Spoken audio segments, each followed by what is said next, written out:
Jai Hind, dear students. How are you, all of you? So from here, I teacher Sound Prajapati welcomes you all intelligent students on a very beautiful, energetic and enthusiastic platform of learning physics वाला અભિયાન 2.0 ધોરણ 11 science દરેકે દરેક ચેપ્ટરને આપણે one short લેક્ચરની અંદર cover કરી રહ્યા છે અને આપ દરેક વિદ્યાર્થી મિત્ર પણ આ દરેક કન્ટેન્ટને એકદમ યોગ્ય વેની અંદર સમય આપીને કમ્પ્લીટ કરી રહ્યા છો એવું લાગે પણ છે, અમારું માનવું પણ છે અને આપ દરેક વિદ્યાર્થી મિત્રોનો એ પ્રયત્ન પણ હોવો જોઈએ. અહીંથી આપણી સફર આગળ વધે છે અને આ જે ચેપ્ટર છે એની અંદર આપણે વાયુની ગતિ અંગેની જે વર્તણૂક છે બેટા એને સમજવાની શરૂઆત કરવાની છે. નામ તમે જાણો છો, બહુ સિમ્પલ વેમાં લખીને આપ્યું છે ગતિવાદ. ઓકે, અને એને એકચ્યુઅલમાં જો ઇંગ્લિશમાં તમે કન્વર્ટ કરો છો દેન ઇટ્સ કાઇનેમેટિક્સ. બટ રિયાલિટીમાં આપણે કોના ગતિવાદની ચર્ચાઓ કરવાની છે એ પણ તો બહુ જરૂરી વસ્તુ છે. સો લખી શકાય કે અહીંયા જે ગતિવાદ છે એ એકચ્યુઅલમાં વાયુ માટે બેટા, રાઈટ. સો વાયુનો ગતિવાદ છે અને કહી શકાય કે જે કાઇનેટિક છે એ કાઇનેટિક ઓફ ગેસ અથવા તો ગેસીસ બેટા, તમે જે બી કન્સિડર કરશો એ ચાલશે. સો વાયુ અથવા વાયુઓનો ગતિવાદ છે જેની આપણે અહીંથી સમજૂતી મેળવવાની સ્ટાર્ટ કરશું.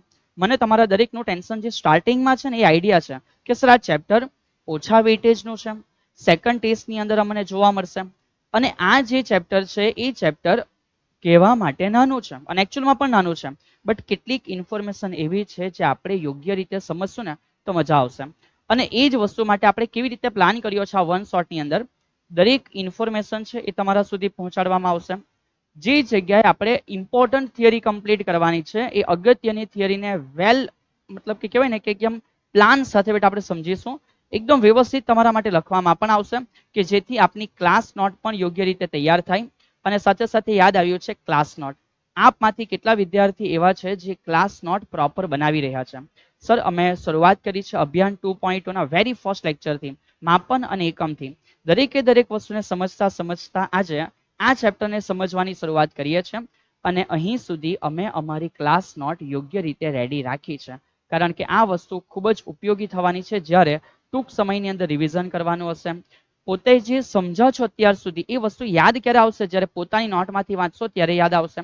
તો આ બધી વસ્તુ માટે ક્લાસ નોટ બહુ જ અગત્યની વસ્તુ હોય છે જે આપ દરેક વિદ્યાર્થી મિત્ર કમ્પ્લીટ કરેલી હશે એવી આશા રાખું છું.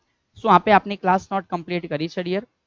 સર મેં તો અહીંયા વેરી ફર્સ્ટ ટાઈમ જોઉં છું. જો આ જે લેક્ચર છે મને એવું લાગે છે કે લાઈક વેરી ફર્સ્ટ. નો ડિયર, એ વેરી ફર્સ્ટ લેક્ચર નથી. અત્યાર સુધીના દરેકે દરેક ચેપ્ટર જે છે એના ઉપર આપણે કામ કર્યું છે અને એ બધી વસ્તુને સમજતા સમજતા અહીં સુધી પહોંચ્યા છે અને શરૂઆત કરીશું આ ચેપ્ટરને પણ યોગ્ય વેમાં આગળ વધારવાની.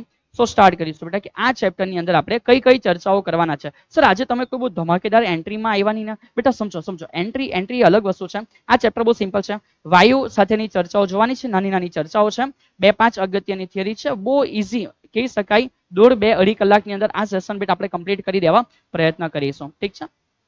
સો સ્ટાર્ટ કરીશું વાયુઓની વર્તણૂક. હવે કેટલાકને થશે કે સાહેબ આ શું છે અને આવું કરીશું તો વાયુ રિસાઈ જશે, આવું કરીશું તો વાયુ માની જશે. એ બધી ચર્ચાઓ અહીંયા નથી ડિયર. આ ઇન્સાનની વર્તણૂક વિશેની વાતો નથી, આ વાયુની વર્તણૂક વિશે વાતો છે.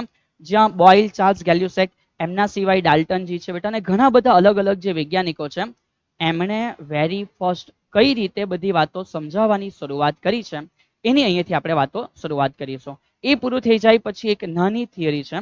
કોઈ વાર સીધું બેટા કહેવાય ને કે ગોખણ પટ્ટીવાળા જે પ્રશ્ન છે એ પ્રકારના એક ક્વેશ્ચન અંદર રેડી થાય છે કે આદર્શ વાયુ માટે જ્યારે આપણે વાયુ વિશે કંઈક ચર્ચાઓની શરૂઆત કરીએ છીએ ત્યારે કેટલીક વસ્તુઓને સ્વીકારવામાં આવે છે. એને કહેવાશે આદર્શ વાયુ માટે એક મોડેલ છે બેટા, એ આપણે જોઈશું. ત્યાર પછી વાયુની અણુ માટે મુક્તતાના અંશો, એક બહુ જ ઇમ્પોર્ટન્ટ થિયરી આ ચેપ્ટરમાંથી કહી શકાય. ડિગ્રી ઓફ ફ્રીડમ, આવો પણ શબ્દ તમે કોઈ જગ્યાએ સાંભળ્યું હશે. એને પણ આપણે કવર કરવાની શરૂઆત કરી દઈશું બેટા આ જ સેશનની અંદર. સો ઓલમોસ્ટ બધી વસ્તુ કવર થઈ જશે અને એના પછી સૌથી છેલ્લે મુક્ત પથ વિશેની વાતો પણ આપણે જોઈ લેશું. ચલો વેરી ફર્સ્ટ ક્વેશ્ચન, વાયુની વર્તણૂક જે છે એની અંદર આપણે જાણીએ છીએ કે સર આદર્શ વાયુનું સમીકરણ જે આપણે અત્યાર સુધી ભણી ચૂક્યા છે, આપણને ધ્યાન હોવું જોઈએ. તો સર તમને યાદ કરાવી રહી છે કે જે આદર્શ વાયુ છે ઓલરેડી આપણે થર્મોડાયનેમિક્સની અંદર આ બધી વાતો સમજી ચૂક્યા છે. that PV is equal to mu RT સમીકરણ આવે છે. જે જગ્યાએ અમે દરેક વસ્તુ જાણીએ છીએ. P એટલે દબાણ, V એટલે કદ, mu એટલે મોલ, R એટલે વાયુ અચળાંક અને T એટલે ટેમ્પરેચર છે. જેમાં R ની જો વાતો કરવામાં આવે આપણી કિંમત 8.314, ઠીક છે ને? 8 પોઈન્ટ કેટલા છે? 8.314 છે જે આપણે લોકો જાણીએ છીએ. હવે એ જે કિંમત આપણે જાણીએ છીએ એના સિવાય બેટા સમજો, પી દબાણ છે, વી કદ છે, મોલ છે, ટેમ્પરેચર છે, આ બધી વસ્તુ નીચે આવશે એટલે એના દ્વારા જે એકમ તૈયાર થાય છે એ વેમાં આપણે આનો એસઆઈ એકમ તૈયાર કર્યો છે. ચલિએ સ્ટાર્ટ કરીએ કે ભાઈ બોઇલ, ન્યૂટન અને બીજા ઘણા બધા વૈજ્ઞાનિક લોકોએ વાયુની જે વર્તણૂક છે એને સમજાવવા માટે પ્રયત્ન કર્યો છે. એ વાયુના અલગ અલગ ગુણધર્મનો અભ્યાસ સમજાવી શકાય એ જે નાની બ્રાન્ચ છે બેટા એને કહેવામાં આવશે કે એ શું છે, વાયુનો ગતિવાદ છે, જે આપણે આ ચેપ્ટરમાં કામ કરવાના છે. ઘન પ્રવાહી સ્વરૂપોની સરખામણીમાં વાયુના પરમાણુઓ વચ્ચે લાગતા આંતર પરમાણુ બળો ઘણા નાના છે બેટા. કેવા છે? ઘણા નાના છે. સો આપણે એવા બળો જે છે એને અવગણશું. સર અમને સમજ નહીં પડી બેટા. ઘન અને પ્રવાહીમાં અણુઓ કેવા છે? એકદમ ક્લોઝ પેક છે, નજીક નજીક છે. સો એની કમ્પેરમાં વાયુના અણુઓ છૂટા છે. સો એમના વચ્ચે જે પરમાણુ પરમાણુ અણુ અણુ વચ્ચે લાગતા બળો હશે એ નાના બળો હશે. તો આપણે જ્યારે ચર્ચાઓની શરૂઆત કરીશું ત્યારે આપણે એ બધી વસ્તુઓને શું કરશું? અવગણી શકાય એવા હોય છે. તો આપણે અવગણવાની શરૂઆત કરી દેશું. ચલિએ આગળનો ખેલ છે કે કેટલીક વાતોની છે બેટા શરૂઆત થઈ. એમાં કીધું છે કે 19મી સદીની અંદર મેક્સવેલ, ડિયર આ નામ ઉપર વેલ ફોકસ રહેજો. હા, મેક્સવેલ જે આપણા માટે સૌથી મોટું એક સિક્રેટ છે રિવીલ કરશે ધોરણ 12 ની અંદર. પહેલી ચોપડી પૂરી થાય એના અંત ભાગની અંદર. ઠીક છે. બોલ્ટ્ઝમેન, આ જામની ચર્ચા આવશે બેટા. ઠીક છે, આ જામની ચર્ચા આવશે. જેવા વૈજ્ઞાનિક લોકોએ બેટા ગતિવાદને વિકસાવવામાં પોતાનો ફાળો આપ્યો હતો. વાયુના ગતિવાદની અંદર કોની કોની વાતો કરવામાં આવે છે ચલીએ તો એને પણ સમજીએ કે વાયુના ગતિવાદની અંદર વાયુની શ્યાનતા. હવે આ શ્યાનતા શું છે જે આપણે ઓલરેડી કવર કરી ચૂક્યા છે. ક્યાં? યાદ કરો, તરલ ચેપ્ટરની અંદર, જે આપણે શ્યાનતા શું છે સમજવા પ્રયત્ન કર્યો છે પ્રવાહી માટે. એની વાહકતા શું હોય છે, એનું પ્રસરણ, એનું દબાણ, એનું તાપમાન, એની આંતરિક ઉર્જા વગેરે વગેરેનો અભ્યાસ આપણે વાયુના ગતિવાદમાં કરીએ છીએ. આગળ વધીએ છીએ. નેક્સ્ટ, સૌથી પહેલા આપણે બધા એક નાનો શબ્દ જાણીએ છીએ કે સર પરમાણુ પરમાણુ પરમાણુ. ઠીક છે, તો પરમાણુ પરમાણુ પરમાણુ આ શબ્દ જ આપણે લોકોએ વેરી ફર્સ્ટ ટાઈમ જોયો છે. એ આપનાર વ્યક્તિ કોણ છે? નામ છે ડિયર રિચર્ડ ફિનમેન. તો જે રિચર્ડ ફિનમેન છે એ વ્યક્તિ પ્રથમવાર આ પરમાણુ નામક જે શબ્દ છે એનો ઉલ્લેખ દુનિયાની સામે મૂકે છે. અને પરમાણુ એટલે શું? સર પહેલા એવું કહેવામાં આવતું કે નાનામાં નાની જે વસ્તુ છે વી કોલ ઇટ એઝ એટોમ્સ, રાઈટ. આપણે એને પરમાણુ તરીકે ઓળખીએ છીએ. જેના ભાગ નહીં કરી શકાય, જે અવિભાજ્ય છે એવું તે સમયમાં માનવામાં આવતું હતું કે ડિયર આને તમારે પરમાણુ કહી દેવાનું.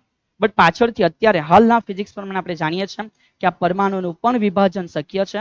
એની અંદર ઇલેક્ટ્રોન પ્રોટોન નામક વસ્તુ આપણે સમજ્યા છે. એ પ્રોટોન ન્યુટ્રોનનું વિભાજન પણ શક્ય છે.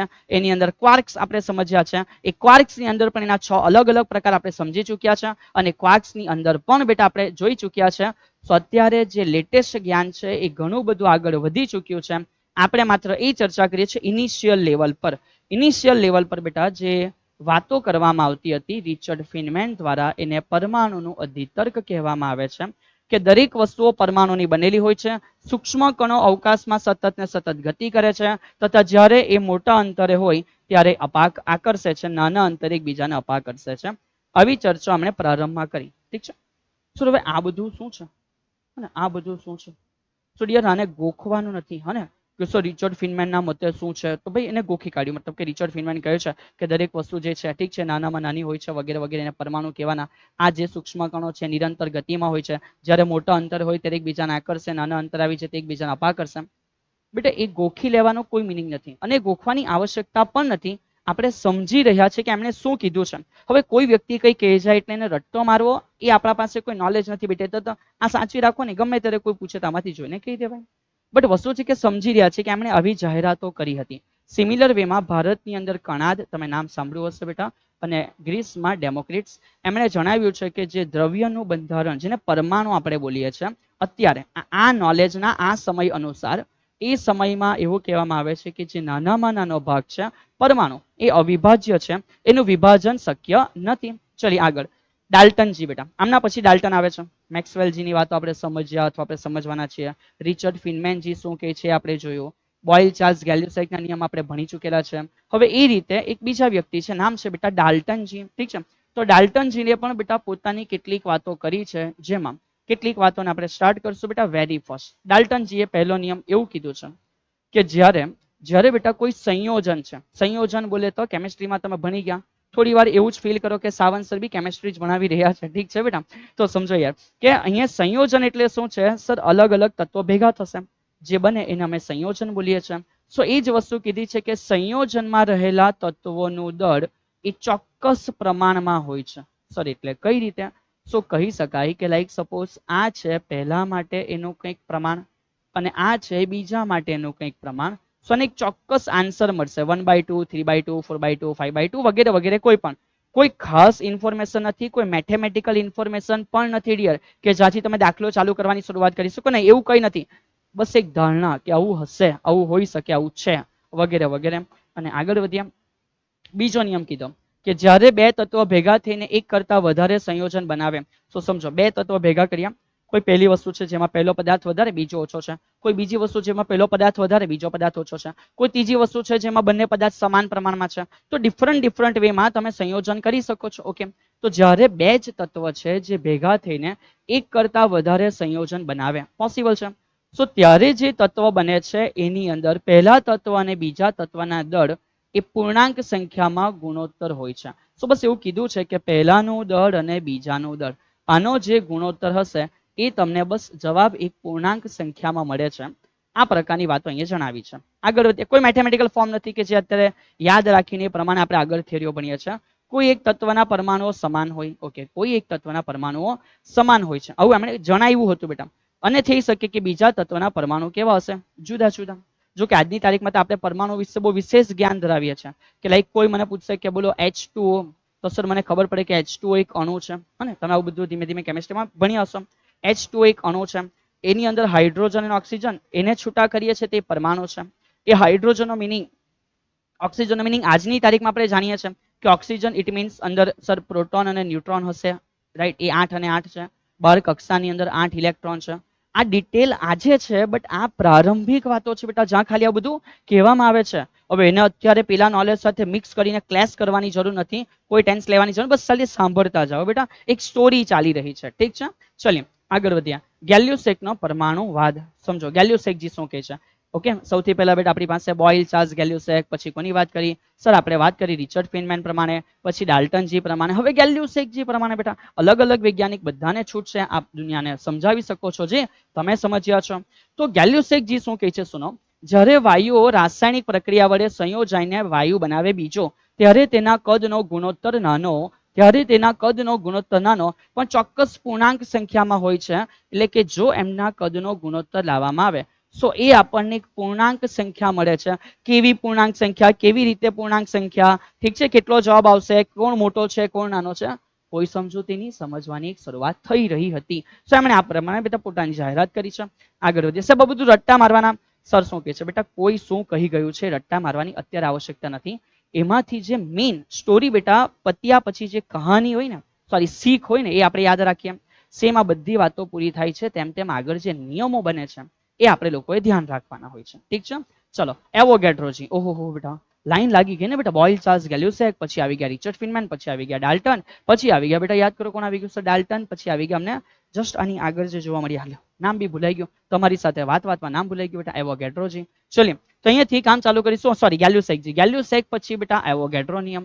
એવોગેડ્રોનો નિયમ છે એમાં એવું કહેવામાં આવ્યું છે કે જ્યારે સમાન તાપમાને અને દબાણે સમાન કદ ધરાવતા દરેક વાયુમાં અણુઓની સંખ્યા સમાન હોય છે. આની સાબિતી છે બેટા, અને આપણે પ્રૂવ કરશું, અને આપણે પ્રૂવ કરીશું કે આ કેવી રીતે થઈ શકે કે જો સમાન તાપમાન છે, દબાણ છે, કદ છે, તો વાયુમાં અણુઓની સંખ્યા સમાન હોય છે, જે આપણે પ્રૂવ કરીશું, તમને જોવા મળશે. ઠીક છે?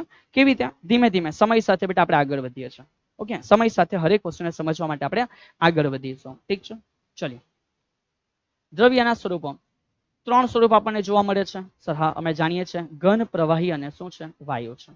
ઓકે, કેટલું આસાન છે ને ચેપ્ટર બેટા. 15 મિનિટ થઈ ગઈ, બસ ખાલી કહાનીઓ સુની રહ્યા છે. તો બસ એવું થોડું ચેપ્ટર જે સ્ટાર્ટિંગ છે એ રીતની છે. ઘન પદાર્થમાં આપણે જાણીએ છીએ કે પરમાણુઓ છે ગીચો ગીચ હોય છે. અને ધ્યાન રાખજો એક નાનો MCQ કે ઘન પદાર્થમાં જે ડિસ્ટન્સ છે બે અણુ પરમાણુ વચ્ચે 2 એંગસ્ટ્રોમ અરાઉન્ડ હોય છે. પ્રવાહીમાં પરમાણુઓ ઘનની જેમ જ દ્રઢ રીતે નજીક બંધાયેલા હોય, અને એમાં બી ડિસ્ટન્સ તો હોય બેટા, બટ એ બી 2 એંગસ્ટ્રોમની નજીક જ છે. અહીંયા પણ જે અંતર છે એ 2 એંગસ્ટ્રોમની નજીક જેવું જ અંતર હોય છે. પણ જ્યારે આપણે ચર્ચાઓ કરીએ છીએ વાયુમાં, તો વાયુમાં જે અંતર હોય છે એ 10 એંગસ્ટ્રોમના ક્રમનું હોય છે. અને વાયુમાં જે અંતર છે કેટલું છે? 10 એંગસ્ટ્રોમના ક્રમનું. એટલે કે વાયુઓમાં અણુઓ જનરલી થોડા છૂટા હોય છે, અને વધારે પડતા છૂટા કહી શકાય આમની કમ્પેરમાં. કોની? ઘન અને પ્રવાહીની કમ્પેરમાં. ચલિએ હવે આગળ વધીએ. પરમાણુઓ વિઘટનીય છે કે અવિઘટનીય? સો વેરી ફર્સ્ટ જ્યારે ઇનિશિયલ લેવલની ચર્ચાઓ સર ત્યારે પરમાણુ કેવો છે? એનું વિઘટન શક્ય નથી, વિભાજન શક્ય નથી, એ અવિભાજ્ય છે. જ્યારે આજની ચર્ચા પ્રમાણે આપણે એનું વિભાજન કરી શકીએ છીએ. સો દ્રવ્યના નાનામાં નાના કણને પરમાણુ કહે છે. એનો અર્થ એ થાય છે કે પરમાણુ અવિઘટનીય છે. બેટા આ ઓલ્ડ નોલેજ છે, એટલે કે આ જે પ્રાચીન સમયમાં મનાતી વાતો હતી એ છે. પણ અત્યારે આપણે જો આધુનિક વાતો કરી, આપણે જાણીએ છીએ કે આધુનિક વિજ્ઞાનમાં આપણે પરમાણુ છે એને બી ફોડી કાઢ્યો છે. બેટા શું કીધું? ફોડી કાઢ્યો છે. કારણ કે પરમાણુની અંદર બેટા રહેલો જે ન્યુક્લિયસ છે એ ન્યુક્લિયસના ન્યુટ્રોન પ્રોટોન જ્યારે છૂટા પડ્યા અથવા જ્યારે ભેગા થાય ત્યારે લોટ્સ ઓફ એનર્જી ઉત્પન્ન થાય છે. એના સુધી આપણું સાયન્સ પહોંચી ગયું છે. તમે સાંભળ્યું હશે કે સર ન્યુક્લિયર બોમ્બ છે એના વિસ્ફોટ થયા છે, તો ઇન્સાને ત્યાં શું કર્યું છે? આ જ ઘટનાઓ કરી છે બેટા. ન્યુક્લિયસની અંદર વિખંડન સંલયનની ઘટનાઓ. ઠીક છે, જોઈશું જેમ જેમ 12માં આવીશું તેમ તેમ આ બધી વસ્તુઓ ધીમે ધીમે ભણીને આપણે આગળ વધવાના છીએ. ચલીએ, વાયુના દબાણ, તાપમાન અને કદને સાંકળતા સમીકરણ પરથી આપણે જે એવોગેડ્રોનો અધિતર્ક છે એ શું કહે છે? સો એવોગેડ્રોનો અધિતર્ક કહે છે કે નિયત તાપમાને દબાણે વાયુ માટે એકમ કદમાં રહેલા અણુઓની જે સંખ્યા હોય છે સમાન હોય છે. સર વારંવાર આવે છે, હવે થોડી આની સાબિતી બતાવી જ દેવ અમને. ઠીક છે ને, ચલીએ તો શરૂઆત કરીએ એવોગેડ્રોનો અધિતર્ક જે છે એને સમજવાની. સો વેરી ફર્સ્ટ આપણે જાણીએ છીએ કે જે આદર્શ વાયુ છે, રાઈટ, એ આદર્શ વાયુ માટે આપણે કયા કયા નિયમો છે શીખી ચૂક્યા છે? સર વેરી ફર્સ્ટ પહેલો જે નિયમ છે આપણે જાણીએ છીએ કે P વેરીઝેસ 1/V. આ જે નિયમ છે એને અમે ઓળખીએ છીએ બોયલના નિયમ તરીકે. ઓકે, કે ભાઈ અચળ તાપમાને દબાણ એ કદના વ્યસ્ત પ્રમાણમાં હોય છે. પછી છે V વેરીઝેસ T, કે જ્યારે દબાણ અચળ છે ત્યારે કદ એ ટેમ્પરેચરના સમપ્રમાણમાં હોય છે. એ આપણા માટે ચાર્લ્સ જીનો નિયમ છે. અને દબાણ જે છે એ પણ ટેમ્પરેચરના સમપ્રમાણમાં, એટલે કે અચળ કદ માટે દબાણ વધે તો ટેમ્પરેચર પણ વધે છે. એ બોઇલ, ચાર્લ્સ અને જે નિયમ છે એ છે ગેલિયોસેક. અને આ બોઇલ, ચાર્લ્સ, ગેલિયોસેકના નિયમ પરથી આપણે આદર્શ વાયુ સમીકરણ ભણી ચૂક્યા છે ને. અત્યારે થોડી વાર સાઈડ ઉપર રાખજો બેટા. હા આપણે ભણ્યા છે, મને કોઈ ના નથી, આપણે આદર્શ વાયુ સમીકરણ ભણી લીધું છે. એને અત્યારે થોડી વાર સાઈડ ઉપર રાખજો. એ નોલેજ છે જ આપણી પાસે, એ કશે જતું રહેવાનું નથી. પણ હવે થોડી કામની ચર્ચાઓ. આ જ જે વસ્તુ આપણે અહીંયા જોઈ છે, હવે એનું કોમ્બિનેશન સમજો. આ જ કોમ્બિનેશન આપણને શું કહે છે? સર એ કોમ્બિનેશન આપણને એવું કહેવા માંગે કે જે PV છે આ ઉપર જતું રહ્યું, હા એ બંને T ના સમપ્રમાણમાં છે. સો PV વેરીઝેસ T છે. આ જ કોમ્બિનેશન પરથી આપણે આદર્શ વાયુ સમીકરણ પણ મેળવ્યું છે. બટ હવે અહીંયા બધા ધ્યાન આપજો. આ જ કોમ્બિનેશન આપણે સંખ્યાઓના આધારે જ્યારે સમજવાની શરૂઆત કરીએ. કોના આધારે? સંખ્યાઓ. કે કોઈ પાત્ર છે એમાં કંઈક વાયુ હોય, તેનું દબાણ, ટેમ્પરેચર, કદ વગેરે વગેરે જે બી હશે એના દ્વારા, એટલે કે સંખ્યા દ્વારા સમજવાની શરૂઆત કરીએ છીએ. તો સ્ટાર્ટ કરીશું કે આ જે બી છે બેટા શું છે સમીકરણ, આ સમીકરણ માં જે વાયુની સંખ્યા હશે સર કેટલી? એ વાયુની સંખ્યા n માટે, એ વાયુની સંખ્યા n માટે આપણે કહી શકીએ છીએ કે સર આ જે PV છે સમપ્રમાણતા દૂર કરીએ તો અચળાંક આવશે. તો સપોઝ બેટા એક અચળાંક આવે છે જે અત્યારે આપણે લખીએ છીએ કેપિટલ K, અને એક અચળાંક છે જેનો કેપિટલ K રાખું છું, એક અચળાંક છે. તો એ સંખ્યા માટે અહીંયા જે બી અચળાંક હશે તો લખી શકાય કે આ અચળાંક એ સંખ્યા અથવા સંખ્યાના આધારે કહી શકાય કદ આધારિત છે. કારણ કે જેટલું સંખ્યા વધારે એટલું એના માટે કદ વધારે. તો જે અચળાંક છે બેટા એ સંખ્યા ઉપર ડિપેન્ડન્સ ઇનડાયરેક્ટલી કદ ઉપર આધાર રાખે છે. તો અહીંયાથી આપણે કામ કરીશું, થોડું ધારી લઈએ કે માનો કે એકમ કદમાં રહેલા અણુઓની કઈક સંખ્યા છે, રાઈટ. આપણે ધારી લઈએ કે એકમ કદમાં રહેલા અણુઓની કઈક સંખ્યા છે. તો આપણે અહીંયાથી સ્ટાર્ટ કરીશું બેટા કે આ જે આપણી પાસે કેપિટલ K છે એનો મિનિંગ આપણે લખીશું NKBT. શું લખીશું બેટા? NKBT, right. સોરી T ને પછી લખીએ N અને KB લખશો. સર અચાનક આવું લેવાનું એવું કોને કહી દીધું? તો આપણે અહીંયાથી જે સંખ્યા છે એ સંખ્યાને અલગ કર્યો કે જ્યાં n એટલે આપણે સમજીએ છીએ કે એકમ કદમાં રહેલા જે પરમાણુ છે અથવા અણુ છે. તો એકમ કદમાં રહેલા પરમાણુ અથવા અણુઓની સંખ્યા છે. સો વેરી ફર્સ્ટ એ સંખ્યા ઉપર તો આધારિત છે પણ એ કદ પર બી આધારિત રાખે. એટલે આપણે એવું કામ કરી દીધું છે એકમ કદમાં આવી જાય. સો એકમ કદમાં આવી ગયો, કોઈ બી કદ માટે કેલ્ક્યુલેટ કરો તો ઇનડાયરેક્ટલી બેટ આવી જશે. અને પછી જે અચળાંક છે એને છૂટો પાડ્યો અને એને માત્ર કેબી તરીકે આપણે દર્શાવ્યો છે. સો ધેટ્સ વાય. અહીંયાથી હવે આગળ વધીશું. હા, થોડું અલગ લાગશે સમજવાની અંદર, બટ વાંધો નહીં બેટા. ચલો આગળ વધીએ છીએ. સો આટલી ચર્ચાઓ પૂરી થાય પછી હવે આ સમીકરણ પરથી જો આપણે સમજીએ છીએ તો આગળનો કેસ આપણને પ્રાપ્ત થાય કે PV is equal two, so PV is equal two આ જ અચળાંકને આપણે કદ ઉપર આધાર નહીં રાખીએ, સંખ્યા માટે આપણે આગળ લખ્યું છે કે એન કેબીટી છે. શું છે? એન કેબીટી છે. અને આ આપણા માટે એક નવું સમીકરણ બેટા તૈયાર થયું. ચલિએ સમજો. આ જે બી તૈયાર થયો એ આપણા માટે એક નવું સમીકરણ છે બેટા. જ્યાં હવે આપણે શું સમજવાનું છે એના ઉપર થોડું ફોકસ કરીશું. ચલો ઓકે ઓકે ઓકે ઓકે બેટા. એક કામ કરીએ યાર, એકમ કદમાં અણુઓની સંખ્યા પર આપણે નહીં ગયા, ખાલી કણોની સંખ્યા ઉપર જતા રહીએ તો પણ ચાલશે. ઠીક છે, ખાલી આપણે જે કણોની સંખ્યા છે એના ઉપર જશું તો પણ કોઈ ઇસ્યુ થવાનો નથી બેટા. ઓકે, સો આપણે એ જે સંખ્યા છે બેટા એને રેગ્યુલર સંખ્યા તરીકે લેશું. એકમ કદ માટે પછી એન્ટ્રી આપશું. ચલીએ સમજ રાખીએ.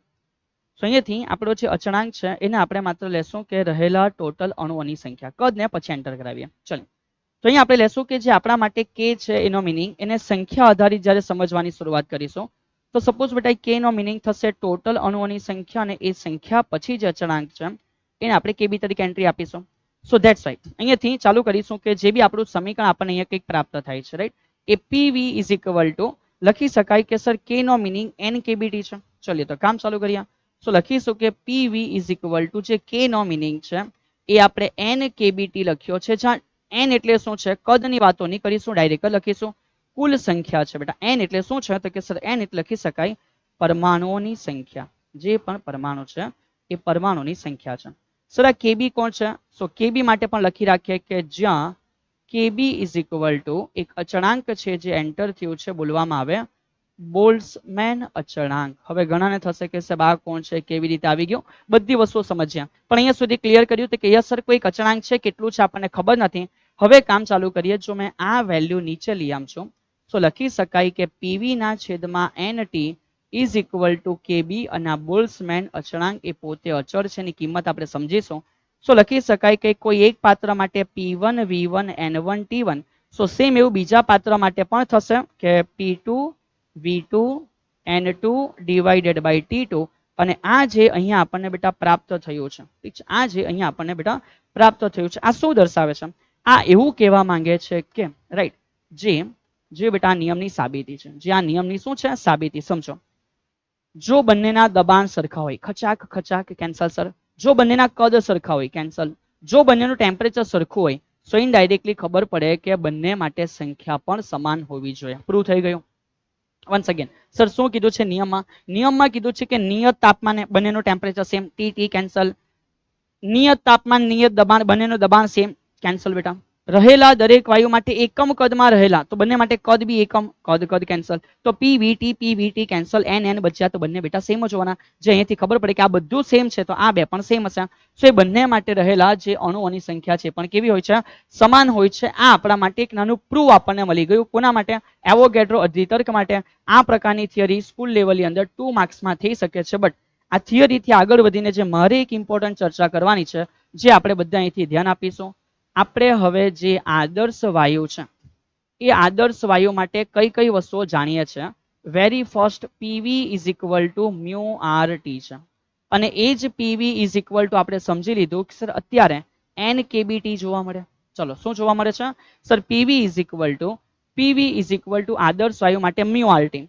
અને એનો જ બીજો મિનિંગ આપણે જાણીએ છીએ કે એન કેબીટી. હવે જરા અહીંયાથી સમજો કોને મોલ કહેવામાં આવે. કેમિસ્ટ્રીની અંદર આ બધી વસ્તુ આપણા માટે બહુ આસાન છે, મેં જાણું છું, છતાં બી સર અહીંયાથી થોડી સમજૂતી આપે છે કે કોને મોલ કહેવામાં આવે. સો વાયુના mole mu it means sir એનું જે પણ દળ છે એ દળને અણુભાર વડે ભાગી નાખો. સો એમ નોટ નો મિનિંગ સર જણાવે છે કે અણુભાર છે. અથવા બીજો એક મિનિંગ છે સર કે એની ટોટલ સંખ્યાને એવોગેડ્રો અંક વડે ભાગી નાખો. તો તમે જાણો છો કે આ એવોગેડ્રો અંક છે કે જેની કિંમત પણ તમને આઈડિયા છે કે સર 6.022 ગુણ્યા 10⁻23 આટલા અણુ અથવા પરમાણુ હોય છે ક્યાં? પ્રતિ મોલની અંદર. ક્યાં હોય છે? પ્રતિ મોલની અંદર બેટા. તો આ બધું તમે જાણો છો રાઈટ. એ જ વસ્તુને આપણે અહીંથી ઉપયોગમાં લેશું. સો સ્ટાર્ટ કરીએ કઈ રીતે આપણે અહીંથી આગળ વધીશું.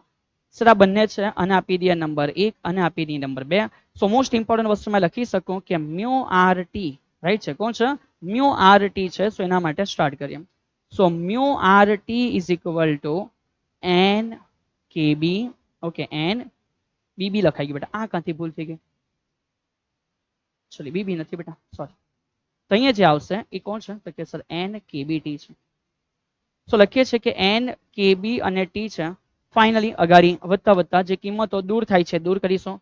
Temperature cancel. મ્યુ નો મિનિંગ સંખ્યાવાળું સમીકરણ લેશો કે ભાઈ ટોટલ સંખ્યા છે એના છેદમાં એવોગેડ્રો આંક ઇન્ટુ આપણી પાસે અહીંયા આર થઈ જશે ઇઝ ઇક્વલ ટુ સામેની બાજુએ એન અને કેબી છે. સો ફાઇનલી વન્સ અગેન અહીંયાથી તમે જોઈ શકો છો કે કોઈ કેન્સલ થયું. સર જે કેન્સલ થયું છે એ બહુ સિમ્પલ વસ્તુ છે કે ટોટલ સંખ્યા કેન્સલ થઈ ગઈ. સો નીચે મેં લખી શકું છું કે આર એટલે શું છે? So R is equal to upper side ઉપર જશે. So KB into N. આ આપણા માટે થશે આર. સો આર એટલે તો બેટા આર એટલે વાયુ અચળાંક. આર એટલે કોણ છે? વાયુ અચળાંક. કેબી એટલે બોલ્ટ્ઝમેન અચળાંક. એન એટલે એવોગેડ્રો. આ બધા યાદ રાખજો. સર આ કેવી રીતે યાદ રાખવાનું? આર કેબી એને કબ ના કહા બેટા. હા ને, આર એટલે કે રબ ને કબ ના કહા. શું યાદ રાખશો બેટા? શું યાદ રાખશો? તો કે સર રબ ને કબ ના કહા, ઉन्होंने तो हर बार हाँ कहा, बस हम इंसान है जो कभी सुनते नहीं बेटा. सुनो चलिए. तो आर એટલે તો કે સર આર એટલે વાયુ અચળાંક છે. કેબી બોલ્ટ્ઝમેન અચળાંક. એન એટલે શું છે? એન એટલે સોડિયમ નથી બેટા. એન એટલે એવોગેડ્રો આંક છે. અહીંયાથી આ સમીકરણ આપણા બધાને ફિટ થવું જોઈએ, જે ઘણા બધા આગળના ઇક્વેશનોને આપણા માટે ઈઝી બનાવશે. ઠીક છે? ઓકે સર, તમને યાદ રહી જશે રબ ને કબ ના કહા, R is equal to કેબી into N છે. થોડું હજુ અહીંયાથી આપણે આગળ વધીશું. હે ને, ચર્ચાઓ આગળ ચાલતી જ રહેશે. દરેક વસ્તુ પરથી બીજી નવી નવી વસ્તુઓ શીખવા મળતી જ રહેશે. ચલિએ તો કામ ચાલુ કરીશું કે સર જ્યાં આપણે તો જાણીએ છીએ કે આર બરાબર વાયુ અચળાંક છે. શું છે? વાયુ અચળાંક છે.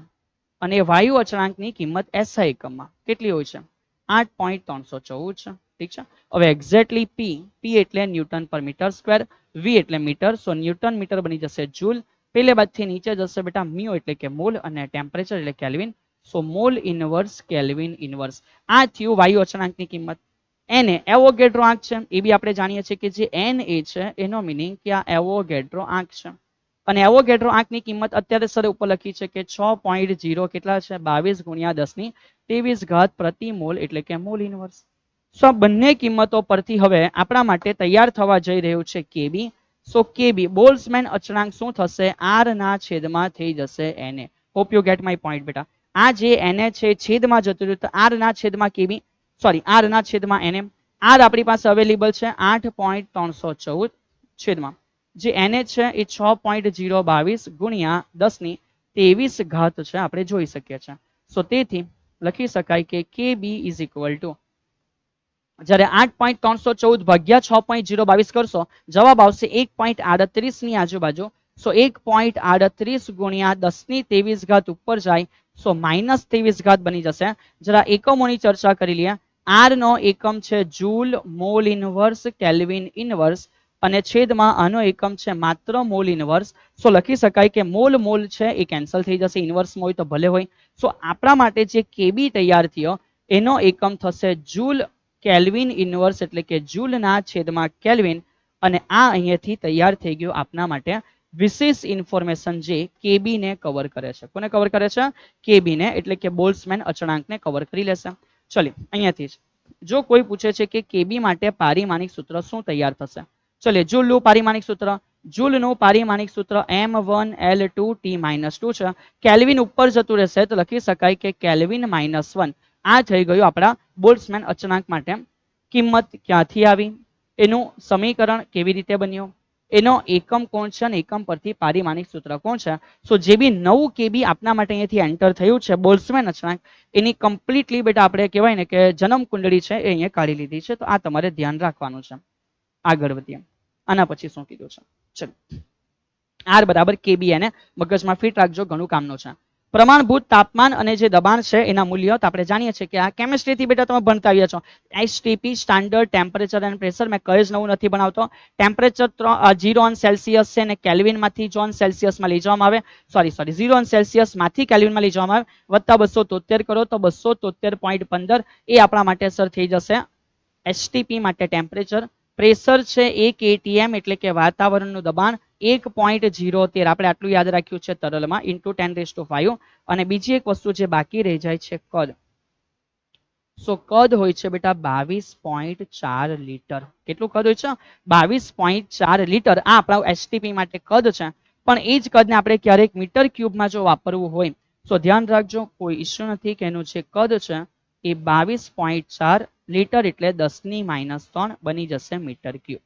ઓકે, ચલિए તો એસટીપી માટે આપણને ખબર પડવું જોઈએ. આગળ વધીએ.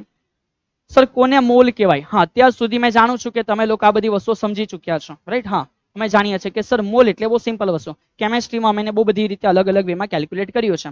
બટ એકચ્યુઅલ સમજો કે પ્રમાણભૂત તાપમાન અને દબાણે એટલે કે એસટીપી માટે જ્યારે કોઈ વાયુ નું કદ હશે 22.4 લીટર. હા, once again, STP standard temperature અને પ્રેશર ઉપર જ્યારે કોઈનું કદ કેટલું હશે 22.4 લીટર, ત્યારે એનું જે દળ હશે અથવા એ જે વાયુનું જે દળ હોય એના દળને આપણે કહેશું કે એ એનો અણુભાર છે. ડિયર, એના દળને આપણે બોલીશું કે એ એનો શું છે? અણુભાર. અને એને આપણે બોલીએ છીએ કે આ મોલ છે. એની સંજ્ઞા પણ શું છે? કે સર મોલ, MOL તરીકે દર્શાવીએ છીએ. ચલિए, so PV is equal to mu R T છે સર. હા, પીવી ઇઝ ઇક્વલ ટુ શું છે? Mu R T. સો આ મ્યુ જે મોલની ચર્ચાઓ કરી છે એ અહીં આપણે સમજવા પ્રયત્ન કર્યો છે કે આ મ્યુ એટલે વાયુના શું હોય છે? મોલ હોય છે. ઠીક છે, મ્યુ એટલે વાયુના મોલ. જે આપણે બે રીતે સમજ્યા કે ટોટલ દળને ભાગી નાખો અણુભાર વડે અથવા ટોટલ જે સંખ્યા છે એને ભાગી નાખો એવોગેડ્રો આંક વડે. બરાબર, તો આ વસ્તુ આપણે ધ્યાન રાખવાની છે. ચલિએ આગળ વધીએ. આના પછીનો જે ખેલ છે સમજવાની શરૂઆત કરીએ. સર એવોગેડ્રો આંક શું છે? ચલિए એવોગેડ્રો આંક માટે હવે સમજવાની શરૂઆત કરીશું. આપણી પાસે જે બી એક સમીકરણ બીજું છે, so PV is equal two આપણી પાસે બીજું એક સમીકરણ છે. કયું સમીકરણ છે સર? N કેબી TB. આપણે તો ભણી ગયા ને. અથવા PV is equal to mu RT. ચલિए અહીંયાથી જ કહાની આગળ વધારીએ. So PV is equal to mu નો મિનિંગ શું છે? સંખ્યાના છેદમાં એને. એટલે એવોગેડ્રો આંક પણ અહીંયાથી એન્ટર કરવો હોય તો કરી શકાય. બટ અહીંયા સમજો એમણે શું કીધું છે બહુ સિમ્પલ વેમાં. જ્યારે કોઈ પણ વાયુના 1 મોલ જથ્થામાં રહેલા અણુઓની સંખ્યા, અને 1 મોલ જથ્થામાં રહેલા અણુઓની સંખ્યા એ એકચ્યુઅલી કેટલી હોય છે સર? એ છે 6.02 ગુણ્યા 10⁻23. એ અંકને આપણે કહીએ છીએ કે એવોગેડ્રો આંક છે. આધુનિક વ્યાખ્યા પ્રમાણે 12 ગ્રામ દળમાં બેટા 12 ગ્રામ બધાનું નહીં, 12 ગ્રામ કાર્બનનું દળ છે. કોનું દળ છે? કાર્બનનું. તો 12 ગ્રામ જ્યારે કાર્બનનું દળ થશે, ઠીક છે, એના માટે જે પરમાણુઓની સંખ્યા હશે એને બોલીએ છીએ કે એવોગેડ્રો આંક છે બેટા. એને બોલવામાં આવે છે કે શું છે? એવોગેડ્રો આંક છે બેટા. ઠીક છે, ચલિએ આગળ વધીશું. નેક્સ્ટ આના પછીનો ખેલ સમજવાની શરૂઆત કરીશું. ઓકે, આદર્શ વાયુ માટે PV is equal to mu R T. પરથી આર નું મૂલ્ય આપણે ઓલરેડી જાણીએ છીએ કે R is equal to PV ના છેદમાં મ્યુ ટી થઈ જશે. બધી કિંમત આપણે મૂકીશું અને આપણો જે જવાબ છે 8.314 joule mall inverse kelvin inverse આપણને મળે છે. અને કોઈ પારિમાણિક સૂત્ર પૂછે તો આપણા માટે નવું નથી. બધું લાસ્ટ લેક્ચરમાં આપણે જોઈ ચૂક્યા છે જ્યારે થર્મોડાયનેમિક ભણ્યા છે. M1L2T-2 આ જૂલ માટે, સાથે સાથે મોલ છે તો મોલ ઇનવર્સ ને કેલ્વિન છે તો કેલ્વિન ઇનવર્સ. પતી ગયું બેટા. આગળ વધીશું. ચલો, એ જ આદર્શ વાયુ માટે આપણે જાણીએ છીએ કે સર અહીંયા પીવી વિરુદ્ધ મ્યુ ટી. આદર્શ વાયુ માટે પીવી વિરુદ્ધ મ્યુ ટી નો દબાણ સાથેનો જે વર્તણૂક દર્શાવતો આલેખ છે એ દર્શાવવામાં આવ્યો છે. That PV is equal to mu R T હોય છે, રાઈટ છે.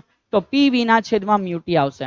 સો પીવી ના છેદમાં મ્યુ ટી જ્યારે આવશે ત્યારે સામે આર કે જે આપણા માટે અચળ છે. જે આપણા માટે શું છે? અચળ છે. સો એ જે આલેખ છે એનો દબાણ સાથે સંબંધ દર્શાવતો બેટા આલેખ આપણને બતાવ્યો છે. જ્યારે આ અચળ રહેશે, હા સર, હા, જ્યારે આ અચળ રહેશે ત્યારે એ આપણા અચળાંકની નજીક છે બેટા. અને એ જે છે આપણને આદર્શ વાયુની નજીકની વર્તણૂક શીખવે છે. બટ અલગ અલગ ટેમ્પરેચર માટે આ આપણને અલગ અલગ જોવા મળે છે. સર ક્યારે એક્ઝેક્ટ આપણે કહી શકીએ? તો જ્યારે ટેમ્પરેચર બહુ નીચું હશે ને દબાણ બી નીચું છે ત્યારે એ લગભગ બેટા આદર્શ વાયુની નજીક છે. ચલિએ પછી તો કે અહીં જોઈને સમજ પડે કે સર આ બાજુ પી વિરુદ્ધ વી નો આલેખ આપેલો છે. સો પી વિરુદ્ધ વી નો આલેખ, પી એ દબાણના વ્યસ્ત પ્રમાણમાં છે જે આપણા માટે બોયલનો નિયમ અહીંયા દર્શાવે છે. બટ માની લો કે મેં ગ્રાફ બનાવું છું કે આ પી વિરુદ્ધ વી નો આલેખ છે કોઈ ટેમ્પરેચર પર, ઠીક છે બેટા. હવે માનો એ ટેમ્પરેચર કરતા બીજું ટેમ્પરેચર ઓછું છે તો ઓછા તાપમાને નિયમ ફોલો થશે બેટા. ઓછા તાપમાને નિયમ ફોલો થશે. પણ એ જ વસ્તુ આપણને શું કહેવા માંગે છે તો સમજો બેટા કે જ્યારે ટેમ્પરેચર હજુ રિડ્યુસ થશે, ઠીક છે, તો ત્યારે આ સંબંધ એ રીતે જોવા મળશે પણ ગ્રાફ બદલાઈ જશે. સાહેબ હજુ ટેમ્પરેચર ઓછું કરીએ તો બેટા હજુ આ રીતે ગ્રાફ બદલાશે, ઠીક છે. ચલિએ બીજી એક વસ્તુ, આ ડેશ ડેશ ડેશ લાઈન શું બતાવે છે? એ બતાવે છે કે જો આદર્શ વાયુ હોત ને તો આ રીતે ગ્રાફ મળતે. પણ આ આપણો જે ગ્રાફ છે એ નેચરલ વાયુ માટે છે બેટા. કોના માટે છે? નેચરલ વાયુ. બસ બહુ વધારે અહીંયાથી આલેખમાં ટેન્શન લેવાની આવશ્યકતા નથી. ચલો અહીંયા એ ચર્ચા આપણે કરી છે. સો આ ડન છે બેટા. આદર્શ વાયુ વિશેની વાતો બોયલજી શું કહે છે, ચાર્લ્સજી શું કહે છે, જે આપણે બધી સમજીએ છીએ. હવે આપણી ગયા માટે બેટા સેમ ટી વિરુદ્ધ વી નો આલેખ. તો આપણે જાણીએ છીએ કે જે વી છે એ ટી ના સમપ્રમાણમાં, અને આ જે નિયમ છે ચાર્લ્સનો નિયમ છે, અને સમપ્રમાણમાં તેથી સમજો બેટા વી વિરુદ્ધ ટી સમપ્રમાણમાં છે, એટલે આ સમપ્રમાણતા પ્રમાણે બેટા આલેખ મળે છે અલગ અલગ દબાણ અંદર. બટ એ જ દબાણની અંદર આ ડેશ જે છે એ બતાવે છે કે આ આદર્શ વાયુ માટે હતા. સો આ જે છે એ કોણ છે? વાસ્તવિક વાયુ છે. આ જે છે વાસ્તવિક રેગ્યુલર. પણ આદર્શના વાસ્તવિકના બદલે જો આદર્શ વાયુ હોય તો કયા પ્રકારનો આલેખ જનરેટ થશે એ અહીંયા તમને મેન્શન કર્યું છે. મેઇન આપણા માટે આટલું છે કે જ્યારે આ સમપ્રમાણમાં છે ત્યારે આલેખો સુરેખ આવશે બેટા. આલેખ કેવા આવશે? સુરેખ. પણ આદર્શ વાયુ માટે. બીજા બધા વાયુ આદર્શ નથી, તેમાં એવું નહીં થશે.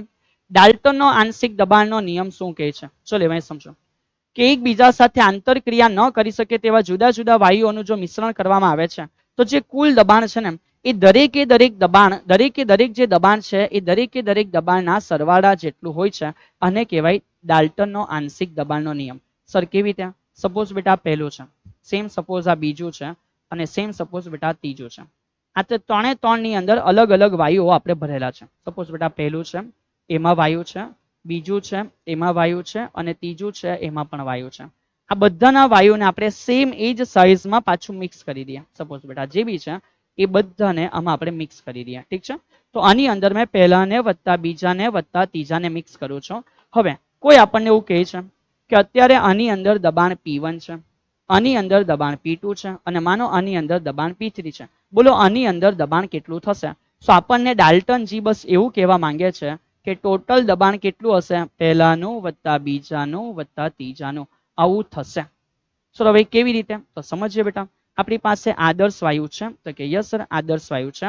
ચલિએ આપણે આદર્શ વાયુ માટે શું જાણીએ છીએ? સો આદર્શ વાયુનું જે સમીકરણ છે એ જણાવે છે કે PV μRT હોય છે. સો માટે P લખી શકાય કે μRT ડિવાઇડેડ બાય V થઈ જશે બેટા. રાઈટ છે? હા sir. P μRT divided by V થઈ જશે. ચલિએ હવે સમજો કે પહેલાનું દબાણ હોય તો શું લખી શકાય? સર એના મોલ, એનું કદ, એનો R અને એનો T.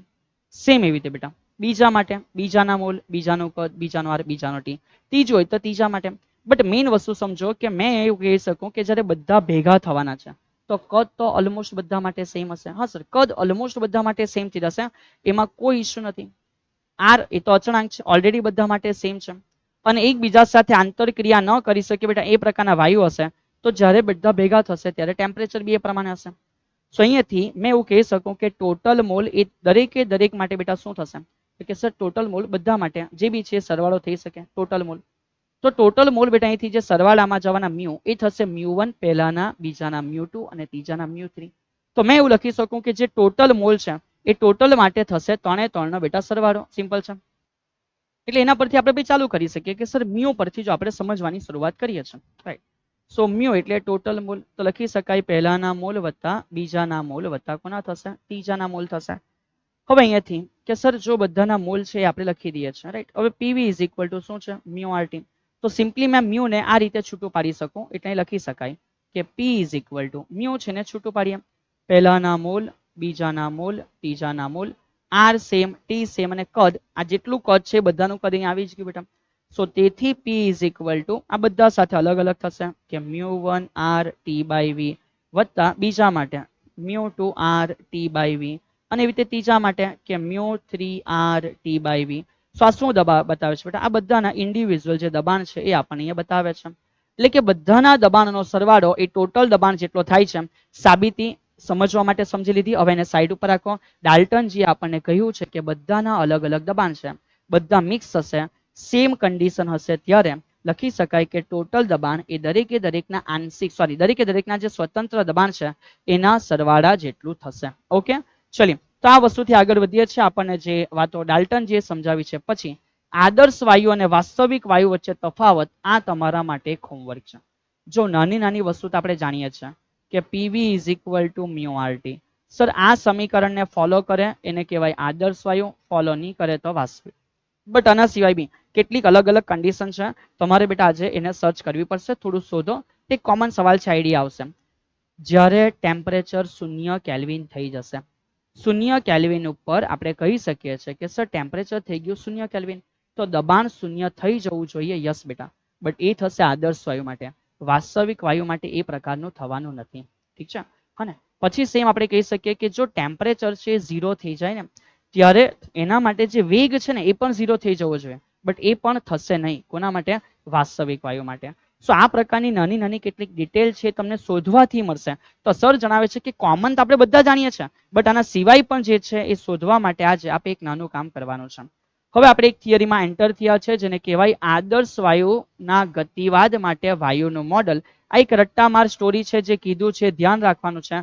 થઈ શકે સ્કૂલ લેવલ એક્ઝામની અંદર તમને 2 માર્ક્સમાં થિયરી જોવા મળે. ઓકે ડિયર, સ્કૂલ લેવલની અંદર 2 માર્ક્સમાં થિયરી જોવા મળી શકે છે કે આદર્શ વાયુ માટે જે મોડલ છે એ આપણે સમજાવવાનું છે. ચલીએ તો કામ ચાલુ કરીએ. સર આ શું છે? બસ બધા મુદ્દા છે જે આ મોડલમાં કહેવાય ને કે કોઈ નિયમોનું પાનું હોય, બસ એ પ્રકારે એક નિયમોનું નાનું પાનું છે કે વાયુ સૂક્ષ્મ કણનો બનેલો છે. આવા નાના નાના જે વાયુના અણુઓ છે એવું આપણે બોલીએ છીએ. ચલો પતી ગયું. વાયુના અણુઓ આંતરિક બંધારણ વગરના દ્રઢ ગોળાઓ તરીકે વર્તે છે. એટલે પોતે જ બેટા જે છે સર્વસ્વ, એની અંદર એ કોઈ બંધારણ નહીં, એ પોતે જે બંધારણ છે એ જ બેટા અંતિમ આંતરિક બંધારણ છે. એવા ગોળા તરીકે વર્તે છે. આપેલા જથ્થાના વાયુમાં અણુઓની સંખ્યા ખૂબ મોટી, એટલે કે તમે એમ કહો છો કે આ વાયુ છે, હા, તેમાં અણુઓની સંખ્યા બહુ વધારે છે. ઓકે સાહેબ, સમજી લીધું, બહુ વધારે છે. સામાન્ય દબાણ અને તાપમાને આ અણુઓ વચ્ચે જે અંતર હોય એ 2 એંગસ્ટ્રોમ કરતા 10 ગણું કે તેના કરતા પણ વધારે હોય છે. શું સિમ્પલ કે 2 અણુઓ છે, એ 2 અણુઓ ભલે બહુ બધા છે છતાં બી એમની વચ્ચે ડિસ્ટન્સ છે, અને એ ડિસ્ટન્સ થઈ શકે કે 10 એંગસ્ટ્રોમ સુધી, એના કરતાં પણ ઘણું વધારે, એવું બધું હોઈ શકે છે. એવી વાતો અહીંયા કરેલી છે. વાયુના અણુઓ સતત અસ્તવ્યસ્ત ગતિ કરતા હોય, બસ તમે માની લેવું કે આવું છે. હા સાહેબ છે કે ભાઈ વાયુના અણુઓ અસ્તવ્યસ્ત ગતિ કરે છે, આવું આપણે ધારણા બેસાડી છે. બેટા આ શું છે ખબર? આપણે આવું ધારી લીધું છે. એ ધાર્યા પછી આપણે અગાડીની નવી ચર્ચાઓ કરીશું. એને કહેવાય છે વાયુના ગતિવાદ માટે વાયુનું મોડલ. કહેવાય ને ક્રિકેટ રમવા પહેલા કેટલાક નિયમ કે ભાઈ 3 સ્ટમ્પ મૂકવાના, બસ બહુ વધારે અગાડી મગજ મારી નહીં જોઈએ. 3 સ્ટમ્પ એટલે 3 સ્ટમ્પ, 3 હશે બોલર સાઈડ, 3 હશે બેટ્સમેન સાઈડ. બોલ જે ફેંકવાનો છે ગોલ, એ ગોલ હોવો જોઈએ બસ બેટા, ચોરસની, લંબગોળની, ત્રિકોણની નહીં બેટા. બોલ જે છે એ ગોલ હોવો જોઈએ, ગોલ છે. બેટની સાઈઝ આપી દીધી કે સાહેબ આટલી સાઈઝની બેટ રાખવાની છે, 200 એ સાઈઝ આપી દીધી. એ સાઈઝ છે તમારે ફોલો કરવાની. નાની લઈને આવો તો તમારી મરજી, મોટી લઈને ના આવી શકો. ઠીક છે. હા ને સર, જે પીચ છે એ આપણે 22 યાર્ડની બનાવી છે. હા, તે નિયમ છે બેટા, 22 યાર્ડની બની ગઈ. હવે નિયમ છે એને ફોલો કરવાનું, એમાં મગજમારી ના કરવાની. તો ક્રિકેટ રમવા માટે જેટલા નિયમો આપણે બેટા શરૂઆત કરીએ છીએ, એવી રીતે વાયુના મોડલ માટે કેટલીક નાની ચર્ચાઓ છે જે પહેલેથી આપણે અનુસંધાનમાં લીધી છે, એ આપણે સમજી રહ્યા છે. અને સર મેં આ બધું ગોખું નહીં બેટા, નથી કામ, નથી કામ. પણ સમજો, હવે પૂછાઈ ગયું તો તમારે લખવું પડશે કે વાયુના અણુઓ ન્યૂટનની ગતિના નિયમોનું ફોલો કરે છે, એવું આપણે ધારી રાખવાનું. ચાલો આગળ વધીએ.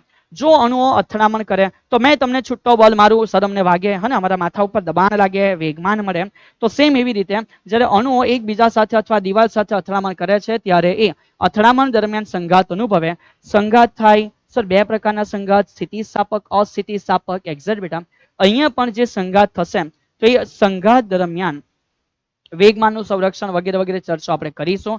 એ જે અથડામણો છે આપણે એને એઝ્યુમ કરશું કે સ્થિતિસ્થાપક અથડામણ છે. સો એ અથડામણની અંદર જે વેગમાન છે એ વેગમાન વત્તા લખી શકાય કે ગતિ ઉર્જા, આ બંનેનું સંરક્ષણ થશે. આ બંનેનું શું જોવા મળશે? સંરક્ષણ આપણને જોવા મળશે. જોઈશું વેગમાન સંરક્ષણથી મસ્ત જોરદાર થિયરી છે. આ અથડામણ દરમિયાનનો જે સમયગાળો છે એ 2 ક્રમિક અથડામણો વચ્ચેના સમયગાળા રિલેક્સેશન સમયની સરખામણીમાં નજીવો હોય છે. સર આ શું છે? જોઈએ બેટા, જોઈએ, આને પણ જોઈએ. કે માની લેવું કે એક અણુ જે છે એ ગઈને બીજા અણુ સાથે અથડામણ કરે છે, તો એના માટે સમય લાગે t1. ઓકે, કોઈ બીજી અથડામણ થશે તો બીજી અથડામણનો સમય t2 છે. સો ઘણી બધી અથડામણો તો થયા કરશે. સો આ અથડામણ દરમિયાનનો જે સમયગાળો છે તે ક્રમિક અથડામણો વચ્ચેના સમયગાળા, એટલે કે એને રિલેક્સેશન સમય કહીશું.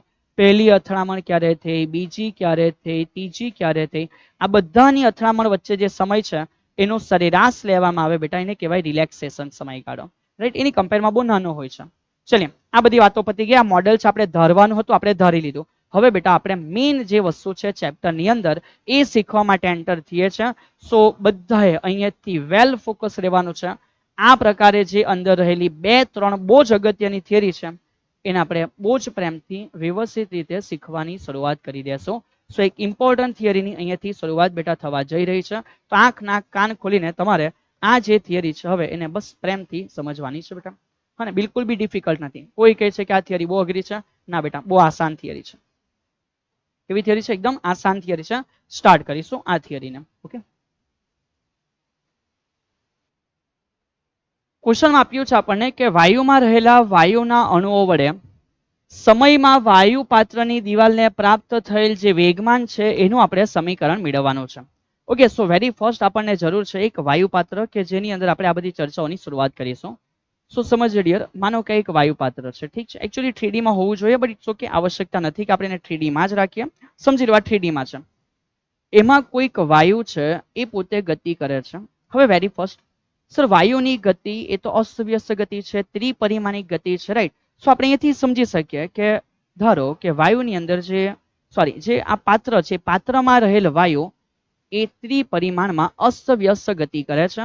આપણે દિવાલને પ્રાપ્ત થયેલા વેગમાન સુધી પહોંચવાનું છે. સો સ્ટાર્ટ કરીએ. વાયુ એ પાત્રમાં અસ્તવ્યસ્ત ગતિ કરે છે, આપણે જાણીએ છીએ, ઠીક છે.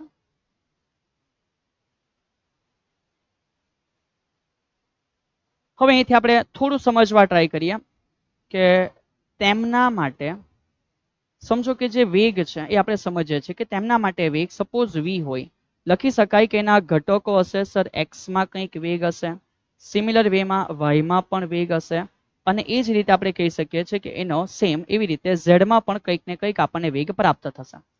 બટ અત્યારે આપણે કામ કેવી રીતે સ્ટાર્ટ કરવાના છે સમજો. આપણે જે વેગમાન લાવવાના છે એ વેગમાનનું સમીકરણ કઈ થિયરીના આધારે લાવીશું, તો આપણે એના માટે આગળ વધીશું આઘાત સમજવા માટે. કારણ કે જેટલો આઘાત છે બેટા એ જ વેગમાનનો ફેરફાર છે. અને સર એ આઘાત અથવા વેગમાનનો ફેરફાર જે શોધીએ છીએ કેવી રીતે મળશે?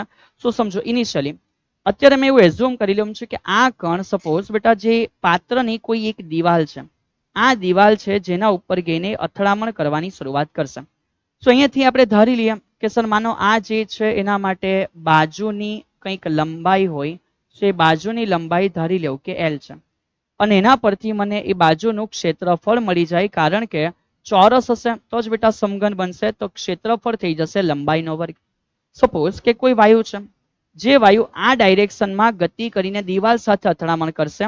સો અત્યારે આપણે એની ગતિ માત્ર x અક્ષ પૂરતી ધારીશું અત્યારે, અરે ટેમ્પરરી, બાકીની બધી વસ્તુ આપણે કવર કરી લેશું.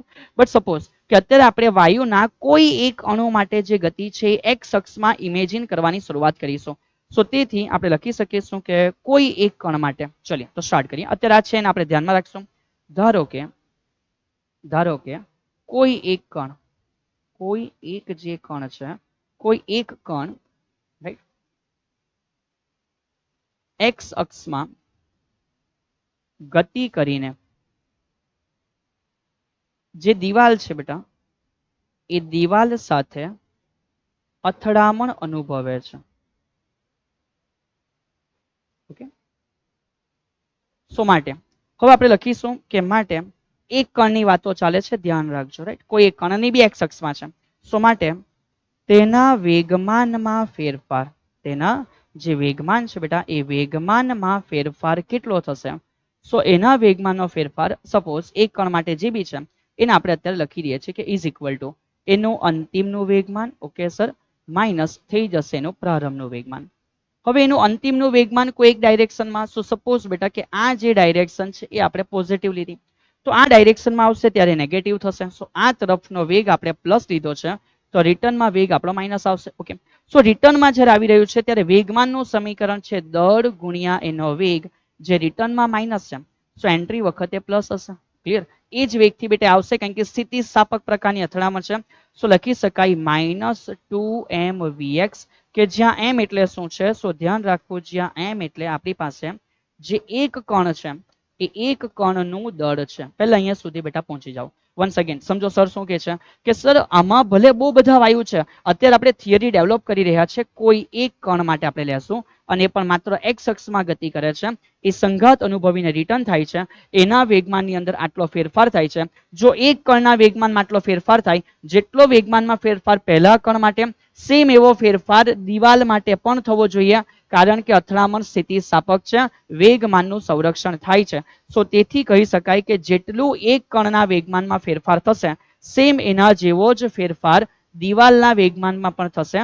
સો લખી શકાય કે જે દિવાલ છે એ દિવાલને મળતું જે વેગમાન છે એ વેગમાન કેટલું થશે? સો કોના કારણે? એક કણના કારણે જે દિવાલને મળતું વેગમાન છે એ આપણે લખી શકીશું કે ઇઝ ઇક્વલ ટુ 2mvx જેટલું આપણને પ્રાપ્ત થશે.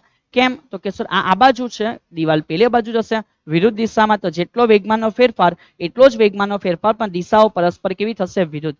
સો મિનિંગ સમજો કે જ્યારે કોઈ એક કણ આવીને દિવાલ સાથે અથડામણ કરશે, એ દિવાલને કેટલું વેગમાન પ્રાપ્ત થશે? 2mvx જેટલું વેગમાન એ દિવાલ પ્રાપ્ત કરશે. આપણે અત્યાર સુધી માત્ર એક જ અણુ માટે ચર્ચાઓ કરી છે, અથવા એક જ પરમાણુ માટે ચર્ચા કરી, અથવા એક જ કણ માટે ચર્ચા કરી. પણ સર એવું તો છે નથી ને, આપણી પાસે જે બી પાત્ર છે એ પાત્રમાં એવું થોડી છે કે એક જ અણુ છે અથડામણ કરશે. આખા પાત્રમાં કેટલા બધા અણુઓ આવેલા હોય? તો સપોઝ બેટા આખા પાત્રમાં ઘણા બધા અણુઓ છે. તો આપણે ધારી લઈએ હવે અણુઓની સંખ્યા માટે. ચલીએ, ધારો કે પાત્રમાં આપણે લખીએ છીએ કે આ જે પાત્ર છે, ધારો કે જે પાત્ર છે એ પાત્રમાં એકમ કદમાં રહેલા અણુઓ, રહેલા જે અણુ છે એ રહેલા અણુ આપણે ધારી લઈએ કે એકમ કદમાં સ્મોલ n છે. ઓકે, હા સર, એકમ કદમાં આપણે ધારી લઈએ કે કેટલા? સ્મોલ n જેટલા અણુ છે. હવે બધા અણુઓ અથડામણ કરે, બટ એમાં બી આપણે સમજીએ કે બધી અથડામણ એક સાથે થોડી હશે. અમુક સમયમાં અમુક અથડામણ જોવા મળે સર. ઠીક છે, અમુક સમયમાં અમુક અથડામણ છે એ જોવા મળે. સો સપોઝ અહીંયા મેં કેમ છું કે માનો આપણે અત્યારે જે કોઈ એક કણ લીધો છે એની ઝડપ તો vx, અને vx જેટલા કેટલાક એવા ભાગો હશે જે ડેલ્ટા ટી સમયની અંદર આટલું અંતર કવર કરી લેતા હશે બેટા. રાઈટ, કેટલો સમય છે? ડેલ્ટા ટી સમય છે, એમાં આટલું જે અંતર છે એ અણુઓ કવર કરી લે. તો સર કેવી રીતે? થોડું સમજાવો. સો સમજો બેટા કે જેટલા બી અણુઓની વેગ છે, તો એવું તો નહીં થાય ને કે બધા આવીને અથડાઈ જશે. તો અમુક જે સમય છે, અમુક સમયમાં કેટલાક જગ્યાના અણુઓ એ અથડામણ કરશે. સર ભાઈ કેટલા અણુ હશે એને ચાલો એકવાર સમજો. આપણે અહીંયાથી થોડું એક મુદ્દાને નવો એડ કરીએ છીએ. ઓકે, ડેલ્ટા ટી સમયમાં જે અણુ છે એ અણુ એ કાપેલું અંતર કેટલું થશે? સો અણુ એ કાપેલું જે અંતર છે એનો સ્વાભાવિક મિનિંગ છે કે અંતર બરાબર એનો જે બી વેગ હશે ગુણ્યા એને લીધેલો સમય. સો અંતર એટલે વેગ ગુણ્યા સમય. સો અહીંયા મેં કહી શકું કે આ કેટલું અંતર કપાયું હશે ડેલ્ટા ટી સમયમાં? સર એ અંતર થઈ ગયું હશે વેગ ગુણ્યા સમય. સો એટલા અંતરની અંદર જેટલા બી અણુ છે અથડામણ કરશે. બીજા તો જો લાઈનમાં પાછળ આવી રહ્યા છે અથડામણ કરવા માટે, બધા થોડી ના અથડાય. અડધા ગેને બેટા અથડાશે, બીજા પાછળમાં રાહ જોશે બેટા કે મારો સમય ક્યારે આવશે. તો કેટલાક અંતરમાં આટલા અંતરના અણુઓ છે સર, એટલું અંતર અને જે ક્ષેત્રફળ છે તો એ છે. તો લખી શકાય કે ઘેરાયેલું કદ કેટલું થશે? તો સમજો કે ઘેરાયેલું કદ મેં લખી શકું, કદ એટલે શું થાય સર? કદ એટલે ક્ષેત્રફળ ગુણ્યા લંબાઈ થશે. સો ક્ષેત્રફળ તો એ જ છે, પણ કેટલું અંતર કપાયું છે? vx ઇન્ટુ ડેલ્ટા ટી જેટલું અંતર કપાયું છે, આટલું કદ ઘેરાયું છે. સો હવે મને મળી જશે કુલ અથડામણ. કુલ જે અથડામણ છે એ અથડામણ પામતા અણુની સંખ્યા. સર એ કેવી રીતે મળશે? બહુ સિમ્પલ વસ્તુ છે. ટોટલ કેટલા અણુઓ અથડામણ પામી? સર એ vx ડેલ્ટા ટી આટલું કદ છે અને એકમ કદમાં સંખ્યા n છે. સો જો કદ હશે a into vx into delta T, આટલા કદમાં રહેલા n અણુઓ છે અથડામણ અનુભવશે. બટ એક વસ્તુ આપણે ગોર ફરમાવવાની બહુ જરૂરી છે. શું વસ્તુ છે? તો કે સપોઝ બેટા આટલા ભાગમાં 100 અણુ અથડામણ કરે છે, તો 100 અણુ અથડામણ કરે પણ એમાં 100 એ 100 અથડાવા થોડી આવે, અથડાઈને પાછા બી તો ગયા હશે ને.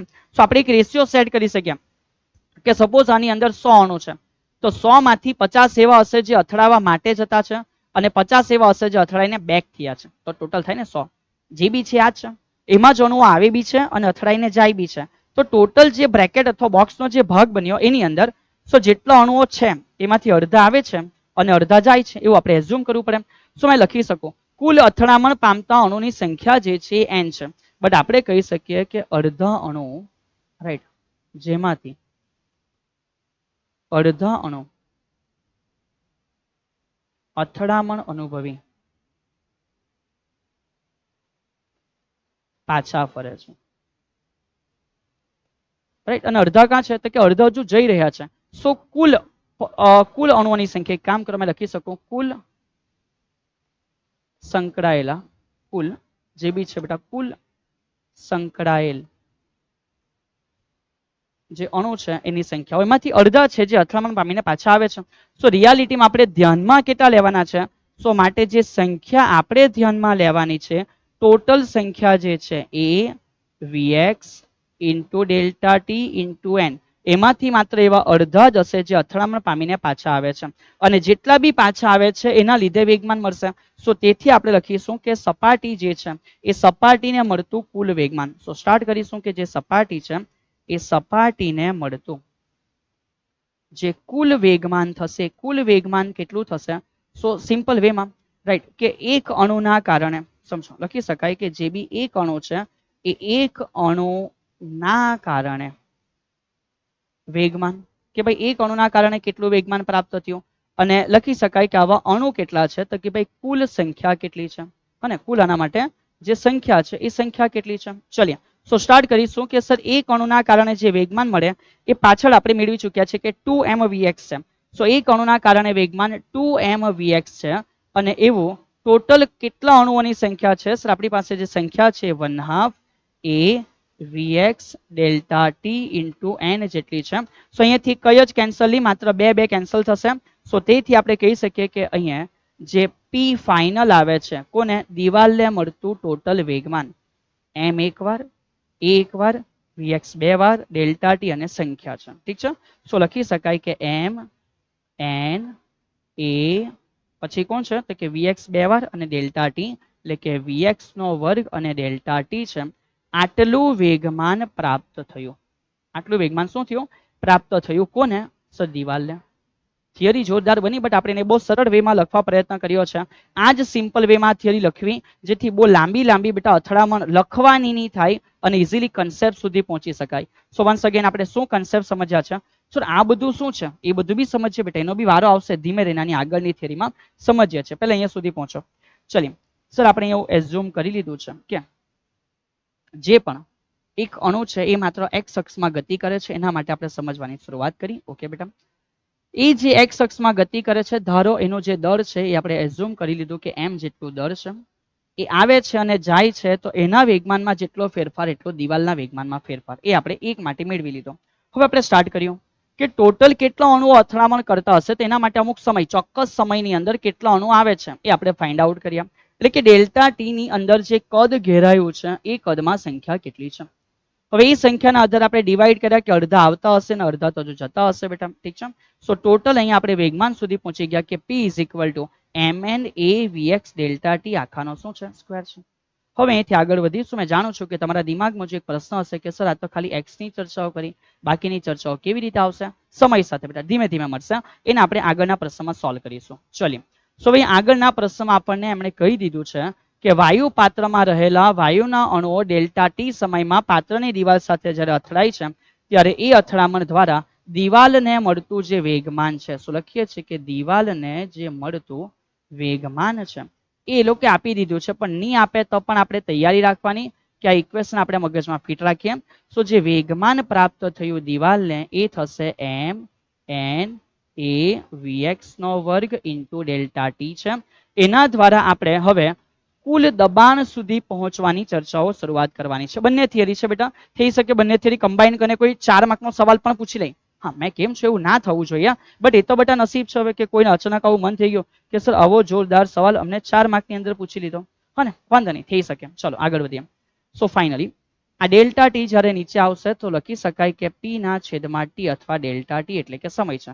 તો માનો આ વેગમાનનો ફેરફાર છે is equal to m n a અને vx નો વર્ગ છે. આ ન્યૂટનની ગતિનો બીજો નિયમ દર્શાવે છે કે f force f is equal to m n a vx નો વર્ગ થશે બેટા. ઠીક છે. Force f is equal to m n a vx નો વર્ગ થશે, જે આ જે સપાટી છે બેટા એ સપાટી પર લાગતું શું છે? બળ દર્શાવે છે. આ જે વસ્તુ છે સપાટી પર લાગતું બળ દર્શાવે છે. ડન બેટા. ચલીએ હવે થોડું અહીંથી આગળ વધીશું. કે આપણે દબાણ સુધી પહોંચવાનું છે ને દબાણ સુધીની ચર્ચાઓ કેવી રીતે થશે સો લખી શકાય રાઈટ છે કે માટે અહીંયાથી કન્ટિન્યુ કરશું સર બળના છેદમાં ક્ષેત્રફળ દબાણ થઈ ગયું સો એક્ઝેક્ટ સો માટે આપણે જાણીએ છીએ કે હવે આપણને જ્યારે દબાણ પૂછ્યું છે દબાણ માટે બહુ સિમ્પલ વે છે કે અહીંયાથી એ ને આપણે છેદમાં લઈ જશું સો ફાઇનલી એફ ના છેદમાં એ ઇઝ ઇક્વલ ટુ સામે બચશે એમ એન વીએક્સ નો વર્ગ બધું એક એક અને બેટા પૂરું થઈ ગયું આ નીચે આવી ગયું છે સો એફ બાય એ નો મિનિંગ પી હવે સમજો આ પી વેગમાન માટે છે સર શું કહે છે આ જે પી છે એ વેગમાન માટે છે ધ્યાન રાખજો અને અહીંયા જે પી છે દબાણનો પી દર્શાવ્યો છે is equal to M N V X નો વર્ગ છે અહીંયા સુધી આપણને બધાને કોઈ ઇશ્યુ ના હોવો જોઈએ બહુ સિમ્પલ વસ્તુ સમજ્યા છે પણ એક વસ્તુ અહીંથી જે એડ થાય છે એના ઉપર આપણે બધા ધ્યાન આપશું સર આ વેગ છે એ તો માત્ર એક્સ અક્ષમાં જ બતાવે છે આવી રીતે તો ત્રિપરિમાણમાં વેગ હોવો જોઈએ સો એના માટે આપણે શું કરીશું કામ સ્ટાર્ટ કરીએ બેટા ઠીક છે સમજતા જાઓ સો લખી શકાય કે જ્યાં જે વેગ છે એ વેગ વી શું છે તો કે સર વેગ વી તો આ રીતે છે કે એનો એક્સ નો ઘટક છે રાઈટ છે સેમ એવી રીતે એના માટેનો વાય નો ઘટક પણ છે અને સેમ એવી રીતે આપણે કહી શકીએ કે એના માટે વેગનો ઝેડ નો ઘટક પણ હશે ઠીક છે ચલિए તો ઝેડ છે તો અહીંયા શું આવશે તો કે સર કે કેપ આવશે આપણે ધારી લઈએ ધારો કે બેટા આપણે ધારી લઈએ છીએ કે ધારો લો કે જે બધા ઘટકો છે એ એપ્રોક્સિમેટ બધા ઘટકોની વેલ્યુ સેમ છે બધા ઘટકોની વેલ્યુ સેમ છે સો મેં એવું લખી શકું કે જે ખરેખર વેગ હશે એ વેગનું મૂલ્ય કેવું થશે તો કે પહેલો પણ એક્સ છે બીજો પણ એક્સ છે અને ત્રીજો પણ એક્સ છે એટલે કે એ થઈ જશે 3vx એ થઈ જશે 3vx સો એના પરથી પછી આપણે આગળ વધી શકીએ કે જે vx બેટા અહીંયા છે એના માટે મેં શું લખી શકું સો vx માટે આપણે લખી શકીએ કે માટે જ્યાં vx નો વેગ છે એને આપણે 1/3 વેગ તરીકે લખી શકીએ સરેરાશ રીતે બેટા કેવી રીતે સરેરાશ કે જો બધા સરખા છે એવા કેસમાં સો મેં અહીંયાથી કામ કરી શકું છું કે સરેરાશ રીતે જે x નો વેગ છે એનો મિનિંગ થશે જે એકચ્યુઅલ વેગ છે રાઈટ એના ભાગ્યા 3 લખી દેશું એટલે એવરેજ બેટા 3 ઘટકો દ્વારા આપણે સમજી શકીએ સો મેં અહીંયાથી સ્ટાર્ટ કરી શકું કે ધેટ્સ વાય હવે જે દબાણ અહીંયા પ્રાપ્ત થવાનું છે આ જગ્યાએથી તો જે દબાણ અહીંયા પ્રાપ્ત થયું P is equal to M N આ Vx છે બેટા એ Vx જ છે પણ એના માટે થઈ જશે કે 1/3 એવરેજ V અને તમે જોઈ શકો છો કે આ એકમ કદમાં રહેલું દળ અને આ થયું બેટા દળ સો ફાઇનલી મેં લખી શકું અહીંયાથી સમજો શું થશે કે જ્યાં જ્યાં આના ઉપર બધા ફોકસ કરજો કે જ્યાં mn એટલે શું છે mn બરાબર m એટલે એક અણુનું દળ એક જે અણુ છે એ એક અણુનું દળ છે અને ગુણ્યા n નો મિનિંગ શું છે સર n નો મિનિંગ છે એકમ કદમાં એકમ જે કદ છે એકમ કદમાં સંખ્યા છે સો ટોટલી મેં કહી શકું સંખ્યા ગુણ્યા અણુ કહી એટલે ટોટલ અણુઓનું દળ થઈ ગયો સો આ થઈ જશે બેટા અહીંયા એકમ કદમાં કુલ દળ એમ છેદમાં બેટા એકમ કદ એટલે કે બની જશે ઘનતા સર સમજ નહીં પડી આ શું છે સમજો એક અણુનું દળ એમ છે હા n એટલે સંખ્યા છે પણ એકમ કદમાં તો સપોઝ બેટા 50 અણુ છે કેટલા અણુ છે 50 અણુ છે હવે જરા અહીંયા સમજો m એટલે એકનું દળ n એટલે તો કે એકમ કદમાં રહેલા અણુઓની સંખ્યા 50 એ રીતે સમજો તો આ થઈ ગયું બેટા ટોટલ દળ છેદમાં આવી ગયું કદ તો ટોટલ દળના છેદમાં કદને આપણે બોલીએ છીએ કે ઘનતા છે સો આ બની જશે ઘનતા ઓલ ઓવર અહીંયાથી સો તેથી આપણે એક ફાઇનલ આન્સર પ્રાપ્ત થશે કે માટે કેટલું દબાણ હશે સર આનો મિનિંગ ઘનતા થઈ જશે આ થઈ જશે 1/3 અને આ થઈ ગયું એવરેજ v સો આ થયું એક ઓફિશિયલ ઇક્વેશન જે આપણને વાયુ પાત્રની અંદર દબાણ દર્શાવે છે અને આ બધી થિયરીઓ જનરલી વિદ્યાર્થીઓને બહુ કોમ્પ્લેક્સ કરતી હોય બેટા બટ જો તમે પ્રોપર વેમાં એ બધી વસ્તુઓ જાણી છે તો એ ઇઝી છે એકવાર મગજ એક્સેપ્ટ કરી લે પછી યાદ રાખવું આસાન છે વેગમાનના ફેરફાર ભાગ્યા સમય એટલે બળ મળે બળ ભાગ્યા ક્ષેત્રફળ એટલે દબાણ મળે દબાણ મળી ગયું એમાં જે x માં વેગ છે ની ચાલે આપણે તો બધી બાજુ ચર્ચાઓ કરવાની છે સો બધી બાજુના વેગોના ઘટકો આપણે સેમ ધારી લઈએ તો મેં x ના ઘટક માટે લખી શકું છું કે મેઇન જે વેગ છે એના ત્રીજા ભાગનો હોવો જોઈએ એવરેજલી સો એ vx ની વેલ્યુ આપણે પુટ ડાઉન કરી દીધી બેટા ઠીક છે ઓહો મેં એક નાની ભૂલ કરી નાખી vx નો સ્ક્વેર છે સોરી બેટા vx નો શું છે સ્ક્વેર તો કોઈ વાંધો નહીં નાનો v સ્ક્વેર થઈ જશે બેટા ઠીક છે ને કોઈ ઇશ્યુ નથી બેટા ઠીક છે ચલિए એવરેજ v સ્ક્વેર છે સો 1/3 રો એવરેજ v સ્ક્વેર થઈ જશે હવે આ વસ્તુ આપણે લોકોએ જ્યારે જાણી લીધી છે ત્યારે ઠીક છે ઓકે અહીંયા સોરી ઘરે ઘટકોના વર્ગોના અહીંયાથી જ ભૂલ થઈ ગઈ ઠીક છે ચલિए બરાબર છે હા તો કામ સ્ટાર્ટ કરીશું કે ભાઈ આ રીતના આપણે ખેલ છે કમ્પ્લીટ કરી શકીએ છીએ mn એટલે ઘનતા કેવી રીતે બની ગઈ એક અણુનું દળ એકમ કદમાં સંખ્યા, તો સંખ્યા ભાગ્યા કદ છે, એકનું ગુણ્યા સંખ્યા એટલે ટોટલ દળ થઈ ગયું ભાગ્યા થઈ ગયું કદ, એટલે એ બની જશે ઘનતા. ચલો આગળ વધીએ. ઠીક છે, આના પછી આપણે સમજીએ છીએ કે સર આ ખેલ પૂરો થયા પછી શું છે. તો આ ખેલ પૂરો થયા પછી બેટા એ જ સમીકરણની ચર્ચા છે કે ગતિવાદના આધારે દબાણના સૂત્રની તમે જે તારવણી કરી કે દબાણ P બરાબર આપણને મળ્યું છે 1/2 રો એવરેજ V નો સ્ક્વેર. Okay yes sir. એ સમીકરણની અંદર આપણે કઈ કઈ વસ્તુઓ શીખ્યા છે? ઓ 1/3 છે કે 1/2 છે બેટા? સોરી 1/3 છે બાય મિસ્ટેક. અહીંયા જે છે એ 1 આપણી પાસે કેટલા છે 3 છે. સો 1/3 આપણને પ્રાપ્ત થયું છે, રાઈટ. 1/3 રો V સ્ક્વેર છે. ચલો અહીંયા આપણે એવું કીધું છે કે પ્રથમ મુદ્દો વાયુને માત્ર સમઘન કે નિયમિત જ લેવાનું, એવું કઈ નથી. એવું કઈ નથી કારણ કે આ સમીકરણમાં કશે તમને ક્ષેત્રફળ વગેરે વગેરે કઈ દેખાયું, કદ એવું દેખાય છે ને, આ તો વેગ છે ને ઘનતા છે. તો તમે લઈ શકો કોઈ બી આકારવાળા પાત્ર માટે આ સમીકરણ તમે લઈ શકશો, ઇશ્યુ નથી. પાસ્કલના નિયમ મુજબ સમતુલનમાં રહેલા વાયુના એક ભાગમાં લાગતું દબાણ બધે સરખું હોય. આ એ જ બતાવે છે કે કોઈ પણ જગ્યાએ દબાણ સેમ હશે બેટા. આન્સર ઘનતા બધાની સેમ, વેગ બધા માટે સેમ, તો દબાણ પણ બધા બિંદુઓ માટે સેમ છે. અને ત્રીજો મુદ્દો એમ કહે છે કે ગતિવાદના આધારે દબાણની ગણતરીમાં અણુ વચ્ચે બીજા પ્રકારની અથડામણોને આપણે અવગણી છે. ધ્યાન આપજો, અત્યારે ટોટલ જે આપણે ગણતરી કરી છે આમાં બીજા કોઈ બી અથડામણોને આપણે ધ્યાનમાં લીધી નથી બેટા. અને ધ્યાનમાં લેવ તો પણ બહુ માઇનોર છે, તો કોઈ લાંબો ચેન્જીસ થવાનો નથી. તો બસ કેટલાક મુદ્દાઓ છે જે આપણે લોકોએ ધ્યાનમાં લેવાના છે. ચલો હવે અહીંયાથી આપણે બહુ જ અગત્યની નાની નાની વસ્તુઓને સમજવા માટે એન્ટર થઈશું બેટા. ધ્યાન રાખજો, અહીંયાથી ખરેખર જે સમજી રહ્યા છે એમાં નાની નાની ઘણી બધી વસ્તુ આપણા માટે એન્ટર થઈ રહી છે. વેરી ફર્સ્ટ, આદર્શ વાયુઓના તાપમાનનું ગતિક અર્થઘટન કરો. ચલો હવે જરા સમજો. આદર્શ વાયુ માટે આપણને શું ખબર છે? સર આપણને આદર્શ વાયુના બે સમીકરણ ખબર છે કે PV is equal two μRT આવે છે, એ જ PV ઇઝ ઇક્વલ ટુ અમે જાણીએ છીએ કે NKBT આવે છે. શું આવે છે?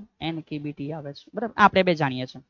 બટ હવે એક નવી વસ્તુ જે આપણા સમક્ષ અહીંયા હાજર થઈ છે કે ભાઈ પાત્રમાં દબાણ સમજો. જે પાત્ર છે એ પાત્રમાં જે દબાણ છે એ દબાણ માટે આપણી પાસે એક નવું સમીકરણ એન્ટર થયું છે, that P is equal to 1/3 rho average V નો સ્ક્વેર છે, બરાબર.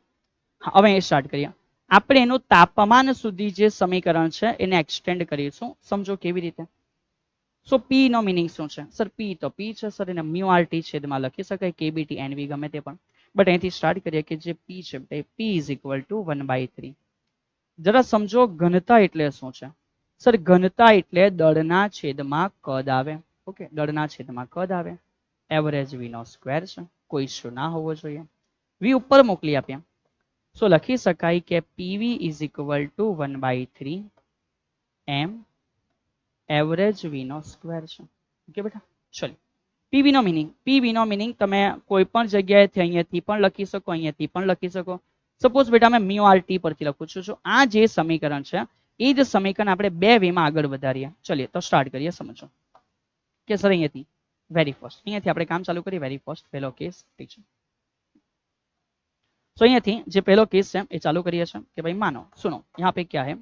સો આપણે સ્ટાર્ટ કરીએ છીએ કે મેં PV માટે લખીશ μRT.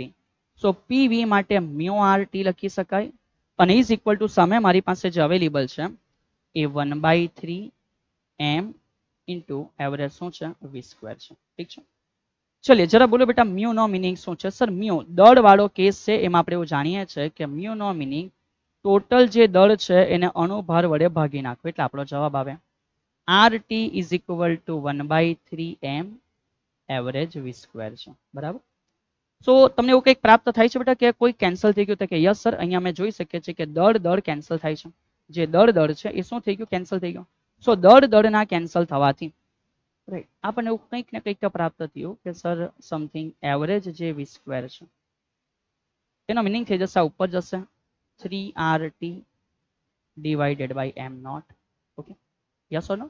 અને માટે મેં અહીંયાથી કહી શકું કે આ જે પણ મળ્યું એનું જો મેં વર્ગમૂળ કરું છું, સો વર્ગમૂળ કરવાથી મને એ કંઈક પ્રાપ્ત થશે કે વર્ગમૂળમાં 3RT બાય m નોટ છે. આવું મને કંઈક પહેલું પ્રાપ્ત થયું. સાહેબ આ શું આવી ગયું? સમજીએ બેટા, બધી વસ્તુ ધીમે ધીમે સમજીએ, કોઈ ચિંતા ના કરો. ઠીક છે, બસ એને એવી રીતે આપણે અરેન્જ કરીશું જેથી ઇન લાઈન બધું જશે આપણે જે સમજીએ છીએ. બીજો કેસ, આ જ PV માટે હવે આપણે શરૂઆત કરીશું NKBT લખવા માટે. સો એ જ PV માટે આપણે લખી શકીએ છીએ સેકન્ડ કેસ બેટા, રાઈટ છે, કે એના જ માટે આપણે એન્ટર કરીશું NKBT. સો જે કેબીટી છે ઇઝ ઇક્વલ ટુ સામેની બાજુએ 1/2 m એવરેજ વી નો સ્ક્વેર છે. સો અહીંયાથી કંઈક વસ્તુ કેન્સલ થાય એવું દેખાઈ બી રહ્યું છે તો કે ના સાહેબ એવું અમને કંઈક દેખાઈ રહ્યું નથી અથવા જોવા નથી મળી રહ્યું. સો ફાઇનલી અહીંયાથી જો મેં એવરેજ વી સ્ક્વેર ને સૂત્ર કરતા બનાવીશ બેટા, ઠીક છે. ચલિए તો અહીંયા એવરેજ વી સ્ક્વેર ને સૂત્ર કરતા બનાવીશું. આ ઉપર જશે 2n કેબી ટી ના છેદમાં આપણને જોવા મળે છે કે અહીંયા m છે, બરાબર છે. હવે આપણી પાસે અહીંયાથી ધ્યાન રાખજો બેટા, જે n કેબી ટી ના છેદમાં જે જોવા મળે છે કોણ m, એના પરથી આપણને શું મળશે? તો આપણે બસ એક નાની વસ્તુ છે ને બીજી થોડી નવી એડ કરીએ કે સર n કેબી ટી ના છેદમાં આપણી પાસે m છે, સમજો એની સાથે ગુણ્યા 2 છે, એને કોઈ સંબંધ નથી. હવે અહીંયા થોડું આપણે એ સમજીએ કે r ઇઝ ઇક્વલ ટુ શું છે? Sir r is equal to કેબી into n છે. r ઇઝ ઇક્વલ ટુ શું છે? કેબી ઇન્ટુ n છે, ઠીક છે. કબ ના કહ લખી શકાય તો કે યસ સર. જ્યાં મેં કહી શકું કે r નો મિનિંગ શું થશે તો કે સર r બરાબર કેબી ઇન્ટુ n છે. બટ જો મેં અહીંયા na માટે કંઈક લખવા માંગુ છું, સમજો જો મેં na માટે લખવા માંગુ સો na માટે લખી શકાય કે r ના છેદમાં કેબી હશે. હવે n માટે કેવી રીતે મળે તો કે sir mu is equal two n upon na છે. સો મેં na માટે લખી શકું કે n ના છેદમાં મ્યુ, n ના છેદમાં મ્યુ છે બેટા. ચલિए તો હવે બધા ધ્યાન આપજો, n ઇન્ટુ કેબી ઉપર જશે તો n ઇન્ટુ કેબી ઉપર જાય તો મ્યુ આર લખી શકાય અને એની સાથે ઓલરેડી ટી છે. યસ સર, હા સર. તો જ્યાં મ્યુ આર છે બેટા, જ્યાં મ્યુ આર છે ત્યાં મેં n કેબી લખી શકું. જરા અહીંયા સમજો, જ્યાં મ્યુ આર છે ત્યાં મેં શું લખી શકું? n કેબી. તો n કેબી ના બદલે અહીંયા મ્યુ આર એન્ટર થઈ શકે છે બેટા, ઠીક છે. અને ફરી પાછું મ્યુ ના છેદમાં એમ તમે સેમ કેસ સુધી પહોંચી શકો છો. બટ વોટ એવર બેટા, અહીંયાથી બસ ખાલી એક નાની સમજૂતી છે કે વાયુના અણુઓના તાપમાનનું ગતિક અર્થઘટન કરો. બસ તમે એવું સમજી શકો કે અહીંયાથી પણ જો મેં એવરેજ વીને સૂત્ર કરતા બનાવીશ તો બાકીની બધી કિંમતો અચળ છે, ટેમ્પરેચર અંડર રૂટ ટીમાં આવશે. અને અહીંયાથી પણ જો મેં માત્ર એવરેજ વીને સૂત્ર કરતા બનાવીશ તો ખબર પડે કે ટેમ્પરેચર અંડર રૂટ ટી ના આપણને સમપ્રમાણમાં જોવા મળે છે. તો આ આપણને દર્શાવે છે કે જે વેગ છે બેટા એ તાપમાન ઉપર આધાર રાખે છે. ઓકે, અને હવે એ વેગ દ્વારા બેટા આપણે જે ગતિ ઉર્જા છે એના દ્વારા આગળ વધવાની શરૂઆત કરીશું. જો so just it's for your બેટા નોલેજ કે ભાઈ આ રીતે તમે અલગ અલગ વસ્તુઓ સમજી શકો છો કોઈ પણ રીતે. બટ અહીંયાથી હવે કામ સ્ટાર્ટ કરીશું, ઠીક છે. કે આની કોઈ આવશ્યકતા છે નથી, બસ માત્ર સમજવા માટે છે. ચલીએ હવે અહીંયાથી આ જે ખેલ છે એના દ્વારા જ આગળ પણ કન્ટિન્યુ કરીશું કે સર અહીંયા સુધી તમે કમ્પ્લીટલી સમજી ગયા, રાઈટ. અહીંયા સુધી અમને કમ્પ્લીટલી આઈડિયા આવે છે કે V square is equal to 3RT ના છેદમાં શું છે? m not. અધરવાઇઝ અહીંયા સુધી પણ ખબર પડે કે V square is equal to 2n K B T ના છેદમાં શું છે? m છે. બધું બી રટ્ટા મારવાની આવશ્યકતા નથી. ચલીએ આટલી વસ્તુ કમ્પ્લીટ થાય પછી જરા અહીંયાથી આગળ વધીએ. ગતિ ઉર્જાનો મિનિંગ શું છે? સર ગતિ ઉર્જા એટલે 1/2 mv સ્ક્વેર થવું જોઈએ. ચલીએ ગતિ ઉર્જાનો બહુ સિમ્પલ મિનિંગ છે કે સર 1/2 mv સ્ક્વેર થવું જોઈએ. હવે જરા એને આગળ વધારવાની શરૂઆત કરીએ. કોઈ પણ એક જગ્યાએથી બેટા તમે કન્ટિન્યુ કરી શકો છો જે જગ્યાએથી તમને કમ્ફર્ટેબલ રહેશે, ઠીક છે. બટ આપણે ચાલુ કરીશું બેટા મારા ખ્યાલ પ્રમાણે આ જગ્યાએથી, કારણ કે અહીંયા m અવેલેબલ છે ને 1/2 છે, ઇઝીલી નીચે જવા માટે બેટા તૈયાર છે, ઠીક છે. સો સ્ટાર્ટ કરીશું બેટા કોઈ બી એક જગ્યાએથી જ્યાંથી આપણે કમ્ફર્ટેબલી હરેક વસ્તુ છે અને ગતિ ઉર્જા સુધી પહોંચાડી શકીએ. ઓકે, અને સેમ એ જ વસ્તુને બેટા આપણે અહીંયાથી પણ સ્ટાર્ટ કરી શકીએ કે ઇનિશિયલ લેવલ સર અહીંયાથી શું પ્રાપ્ત થઈ શકે? કોઈ બી વેમાંથી કરી શકાય. ચલીએ તો અહીંયાથી બંને વે ઉપર જવાય છે અને અહીંયાથી જ આપણે પછી આગળનો જે ભાગ છે એને ગતિ ઉર્જા માટે પણ સમજવાની શરૂઆત કરી દેશું. ચલીએ તો કામ ચાલુ કરીએ કે sir PV is equal to 1/3, right. PV is equal two આપણી પાસે અવેલેબલ છે that PV is equal to 1/3.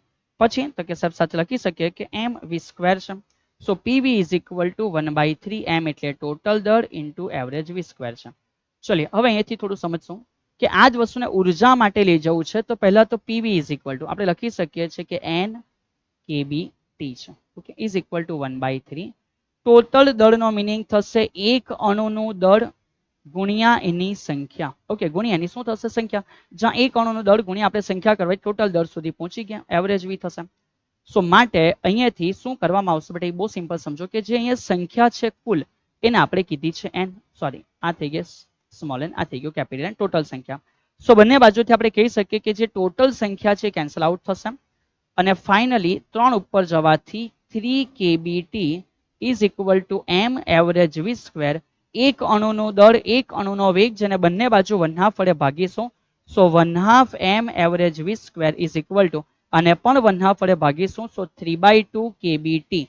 આ શું દર્શાવે છે બેટા? આ દર્શાવે છે કે જે એક અણુ સાથે સંકળાયેલી ગતિ ઉર્જા છે, રાઈટ. દર્શાવે છે કે જે શું છે, જે એક અણુ જે છે એ એક અણુ સાથે સંકળાયેલ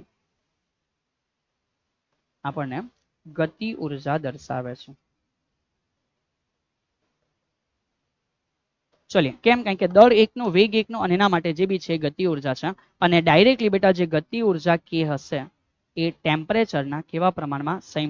સમપ્રમાણમાં.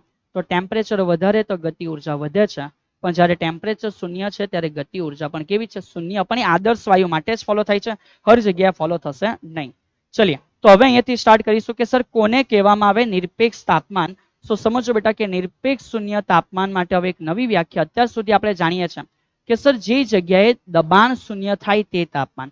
હવે થોડું અલગ વેમાં કે એક અણુ માટે આપણે શું જાણીએ છીએ? એક અણુ માટે એક અણુ માટે આપણે જે ડેફિનેશન બેટા જાણીએ છીએ એમાં સમજો કે 1/2 m એવરેજ v સ્ક્વેર ગતિ ઉર્જા is equal to 3/2 kb into t છે.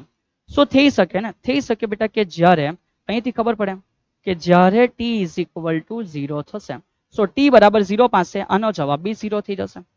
સો જે તાપમાને વાયુના અણુની ઝડપ શૂન્ય બને એટલે કે ગતિ ઉર્જા શૂન્ય થાય, દળ તો ક્યારેય 0 થતું નથી, સો તેવા તાપમાને આપણે કહેશું નિરપેક્ષ શૂન્ય તાપમાન. આગળ બી આપણે એક ચર્ચા કરી છે જ્યાં આપણે એવું મેળવ્યું છે કે રાઈટ બેટા યાદ કરો કે જે એવું જગ્યા કે જ્યાં દબાણ કેવું થઈ ગયું? શૂન્ય. એ ટેમ્પરેચરને બી આપણે નિરપેક્ષ શૂન્ય તાપમાન તરીકે ઓળખીએ છીએ. ચલીએ હવે આપણે એન્ટર કરશું બેટા આરએમએસ જે છે એને સમજવા માટે. સર કોને આરએમએસ ઝડપ કહેવાશે? વી આરએમએસ એટલે શું? આ કન્સેપ્ટ આપણે વધારે કામનો છે 12th ની અંદર, કે જ્યાં આપણે એસી ની ચર્ચાઓની શરૂઆત કરીશું. અલ્ટરનેટિંગ કરંટ, ત્યાં આપણને આરએમએસ મળશે. એમાં થાય શું છે? તમે જોયું હશે કે સર અલ્ટરનેટિંગમાં કન્ટિન્યુઅસલી પ્રવાહ છે સમય સાથે બદલાયા કરે, plus minus plus minus plus minus. તેવા સમયમાં ગણતરીમાં કઈ વેલ્યુઓ લેવાની? સિમિલર વેની અંદર અહીંયા પણ વાયુ સતત અથડામણ અનુભવ્યા કરે, એનો વેગ વધે, અથડામણ થાય પછી ઘટે, ફરી પાછો વધે, પાછો ઘટે બેટા, તો આ પ્રક્રિયા ચાલુ રહેશે. શું કન્ટિન્યુઅસલી જ્યારે વેગ બદલાયા કરે છે તો કઈ વેલ્યુ એવી હશે જે આપણા માટે બેટા ગણતરી માટે પ્રોપર વેમાં કામ કરશે? સો એ દરમિયાન જે વેલ્યુ છે એ આપણે આરએમએસ વેલ્યુ તરીકે ઓળખીએ છીએ. કોઈ પણ ભૌતિક રાશિના વર્ગના વર્ગમૂળને, ચલો અહીંયા એક શબ્દ બાકી રહી ગયો છે, કોઈ પણ ભૌતિક રાશિના વર્ગના, પછી સરેરાશ લેશું, વર્ગના સરેરાશના વર્ગમૂળને તેનું આરએમએસ મૂલ્ય કહે છે.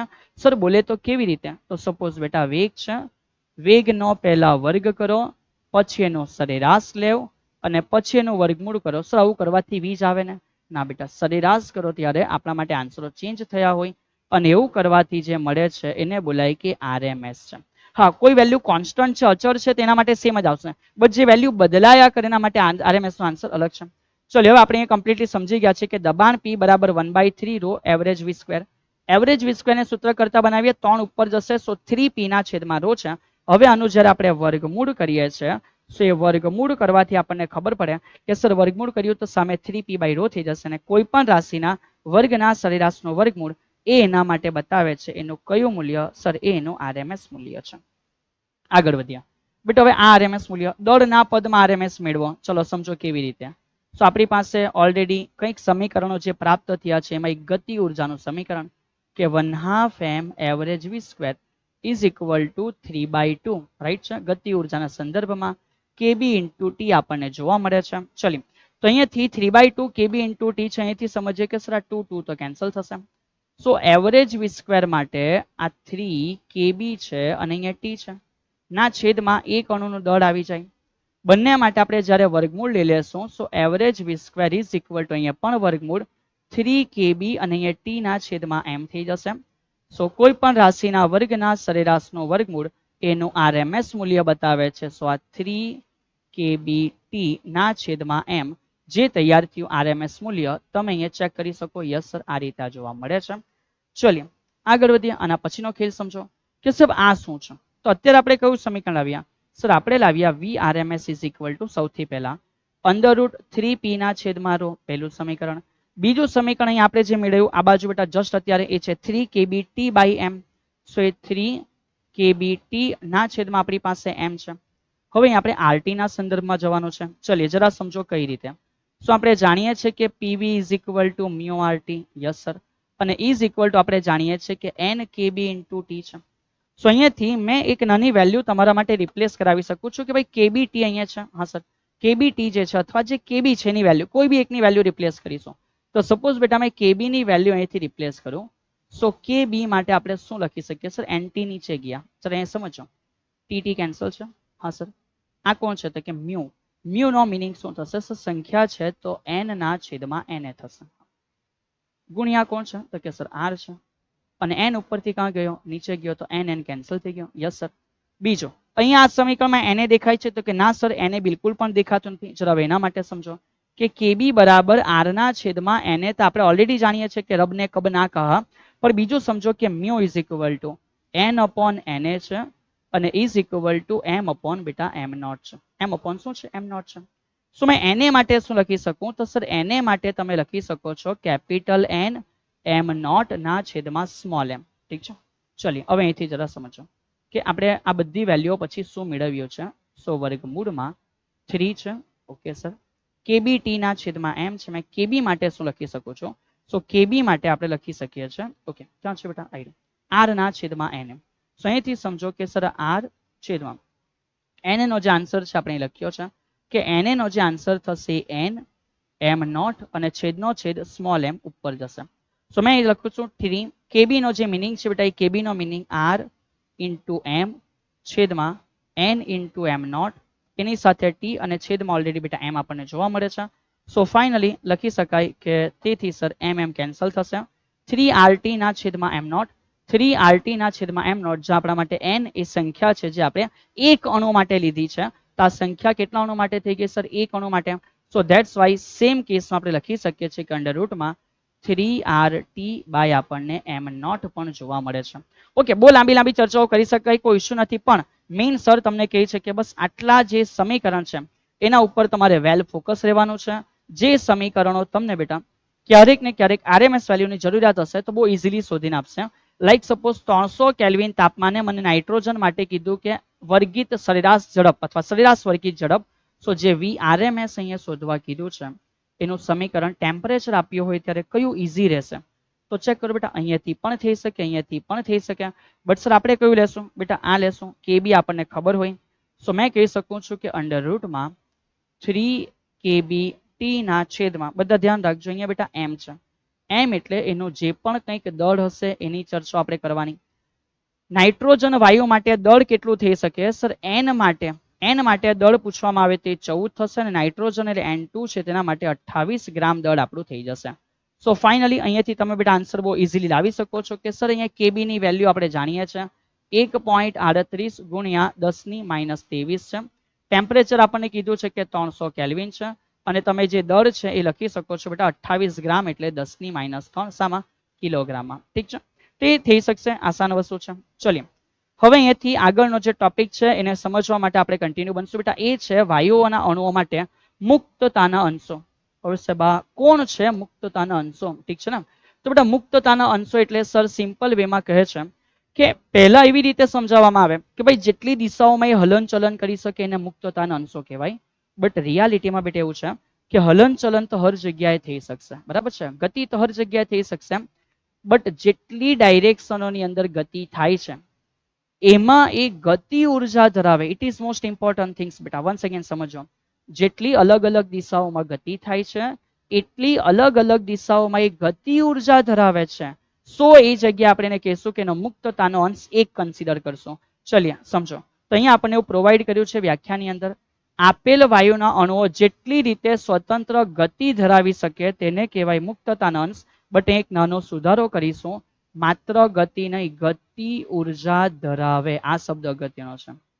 જેટલી ડાયરેક્શનમાં એ ગતિ ઉર્જા ધરાવી શકે, કયા કયા પ્રકારની ગતિ ઉર્જા હશે, સો રેખીય ગતિ ઉર્જા હશે, પછી ચાક ગતિ એટલે કે કોણીય ગતિ ઉર્જા હશે, અને એક બીજું આપણે સમજીશું આના પછીના ચેપ્ટરમાં, દોલન ગતિ ઉર્જા હશે. ચલિए સો અણુના મુક્તતાના અંશો કઈ કઈ બાબતો પર આધાર રાખે, અણુ કેવો છે, કેવા પરમાણુઓથી બેટા એ બનેલો છે, અને ટેમ્પરેચર કેટલું છે. ચલિए આ રીતે ના સમજશે ને એકદમ સિમ્પલ વેમાં આપણે સમજશું. સૌથી પહેલા સમજો બેટા, જે અણુ છે એક પરિમાણિક અણુ હશે.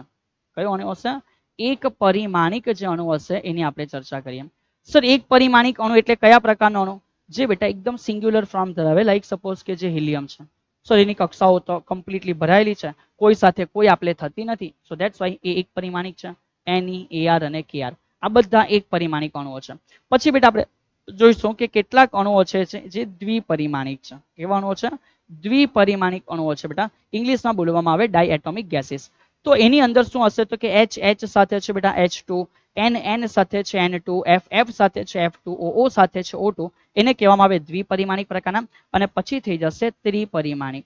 હા, બહુપરિમાણિક પણ આવી શકે છે, પણ અત્યારે આપણા માટે અહીંયા સુધી જરૂરી છે કે ત્રિપરિમાણિક ગેસીસ એટલે કેવા છે. તો સમજો બેટા જે ત્રિપરિમાણિક ગેસીસ છે એનો બહુ સિમ્પલ મિનિંગ છે, રાઈટ? કે અહીંયાથી ત્રિપરિમાણિકમાં આપણે સમજી શકીએ છીએ કે સર લાઈક C છે O2 સાથે સંકળાયેલો છે. તો C નો એક બોન્ડ O સાથે, બીજો બોન્ડ બી O સાથે. H2O છે તો મેં કહી શકું બેટા જે H છે એ બે HO સાથે સંકળાયેલા છે. સેમ એ રીતે O3 બેટા તો ઓઝોન સુધી પહોંચી ગયા અને N2O છે. તો આ પ્રકારના જે અલગ અલગ અણુઓ છે એમના માટે સમજવાની શરૂઆત કરીએ. ચલિએ સમજો એક પરિમાણિક અણુ છે. તો બેટા એક પરિમાણિક અણુ માત્ર એક અક્ષમાં ગતિ કરે એટલે x અક્ષમાં, સેમ એવી રીતે y અક્ષમાં અને સેમ એવી રીતે z અક્ષ. ત્રણ અક્ષોમાં એ મુક્ત રીતે ગતિ કરે એટલે એના મુક્તતાનો અંશ 3 છે. માત્ર એ રેખીય ગતિ કરે ને એની ગતિ ઉર્જા જ. સર કોણીયની ગતિ ઉર્જા કેમ નહીં? બેટા વસ્તુ બહુ નાની છે. હવે નાની વસ્તુ ગોલ ફરે તેની ગતિ ઉર્જા બહુ નહીવત હોય. સર કેમ એવું? કેમ એવું છે સમજો. કેમ એવું છે સમજો. કારણ કે એના માટે જ્યારે ચાક ગતિની ગતિ ઉર્જા લખીશું તો 1/2 I ω². I નાનો છે અને એના કારણે k અવગણી શકાય. એ શું કરાય? અવગણો. ઠીક છે બેટા. એ જ રીતે સમજો કે જ્યારે કોઈ અણુ છે બેટા દ્વિપરિમાણિક, તો sir O2, N2, H2 x અક્ષમાં બી ગતિ કરે, y માં બી ગતિ કરે, z માં બી ગતિ કરે. ઠીક છે. બટ જ્યારે ગોલ ફરવાની વાત આવે તો સમજો બેટા આ રીતે ગોલ ફરશે તો એક સર્કલ બન્યો તો ચાક ગતિ ઉર્જા છે.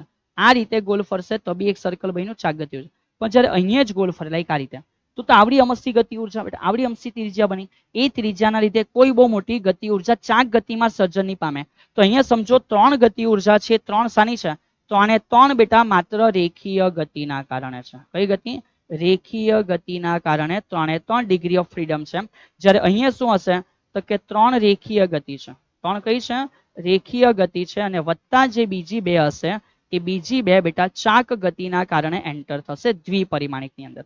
ચલી આગળ વધ્યા. ત્રિપરિમાણિક હશે પણ લિનિયર બેટા. માની લો કે રેખીય છે. આ થોડી ડિફરન્ટ કંઈક નાની બેટા સમજૂતી છે જે અલગ છે, થોડું એનસીઈઆરટી માં આપ્યું નહીં કરતા. સો માની લો કે ત્રિપરિમાણિક છે પણ રેખીય પ્રકારનો અણુ છે. તો સેમ એ દ્વિપરિમાણિક જેવું જ બધું ફોલો કરશે. 3 ગતિ ઉર્જા એની રેખીય ગતિના કારણે જનરેટ થાય વત્તા 2 ગતિ ઉર્જા એની ચાક ગતિના કારણે જનરેટ થશે. અને એ રીતે ટોટલ એના મુક્તતાના અંશો 5 આવશે. 1, 2, 3. પછી એકવાર ગોલ ફરો બેટા આ રીતે x માં, એકવાર ગોલ ફરો સમથિંગ y માં. તો જે z માં ગોલ ફરે અથવા જે બી ગોલ ફરે બેટા જ્યાં ત્રિજ્યા નાની છે ત્યાં ગતિ ઉર્જા હશે ને ઇગ્નોર થાય એવી હશે. સો ત્રિપરિમાણમાં છે તો બેટા કોઈ વાંધો નહીં. હવે સમજો નોન લિનિયર છે, રેખીય નથી, ત્રિપરિમાણની અંદર છે. રાઈટ? આ કોણ છે? ત્રિપરિમાણિક છે પણ ત્રિપરિમાણિક બેટા રેખીય નથી. તો x માં બી ગતિ કરે, y માં બી ગતિ કરે, z માં બી. હવે ગમે ત્યાં ગોલ ફેરવો બધી બાજુએ ત્રિજ્યા મોટી જ બને એટલે 3 એના માટે બનશે રેખીય ગતિની ગતિ ઉર્જા વત્તા 3 એના માટે બનશે બેટા ચાક ગતિની ગતિ ઉર્જા. એટલે ટોટલ એના માટે ડિગ્રી ઓફ ફ્રીડમ 6 થઈ જશે. જેટલી બાજુ હલન ચલન કરે એ ધ્યાનમાં નથી લેવાનું, જેટલી તરફ એ ગતિ ઉર્જા ધરાવે એ આપણે ધ્યાનમાં લેવાનું છે. એના માટેનો એક્ઝેક્ટ મુક્તતાનો બેટા અંશ થશે. ઠીક છે. ચલીએ તો હવે અહીંયાથી સમજવાની શરૂઆત કરીએ કે સર સમવિભાજનનો નિયમ કહેવા શું માંગે છે. જે સમવિભાજનનો નિયમ છે અથવા ઉર્જા સમવિભાજનનો નિયમ બહુ સિમ્પલ વેમાં સમજો. આપણે જે અહીંયા અત્યારે શીખ્યા છે કે જે ઉર્જા છે એ ઉર્જા આપણને મળી 3/2 kBT. યસ ઓર નો બેટા? હા સર, ઉર્જા મળી 3/2 kBT અને એનો જ મિનિંગ છે 1/2 m એવરેજ v². તો બેટા વેગ કઈ કઈ અક્ષોમાં છે? સર વેગ તો 3 અક્ષોમાં થઈ શકે ને. તો થઈ શકે આ 3 અક્ષોમાં સમાન રીતે વિભાજિત છે કે x નો વેગનો ઘટક સોરી એવી રીતે y નો અને એવી રીતે z નો. અને આ બધા ભેગા થઈને આપણી પાસે 3/2 kBT છે. યસ ઓર નો? હા સર. તો આવા 3 જો સમાન હશે આપણે એવું ધારી લઈએ. સપોઝ બેટા આપણે એવું ધારી લઈએ કે x નો વેગ, y નો વેગ અને z નો વેગ સમાન છે. તો આ 3 વખત છે. સો 3 વખત 1/2 m એવરેજ v x નો વર્ગ ઇઝ ઇક્વલ ટુ સામે 3/2 kb અને t થઈ જશે. સો તેથી લખી શકાય અહીંયાથી કે સર આ 2 2 કેન્સલ, 2 2 કેન્સલ આ કરો બેટા, ગતિ ઉર્જા જોઈશે 3 3 કેન્સલ.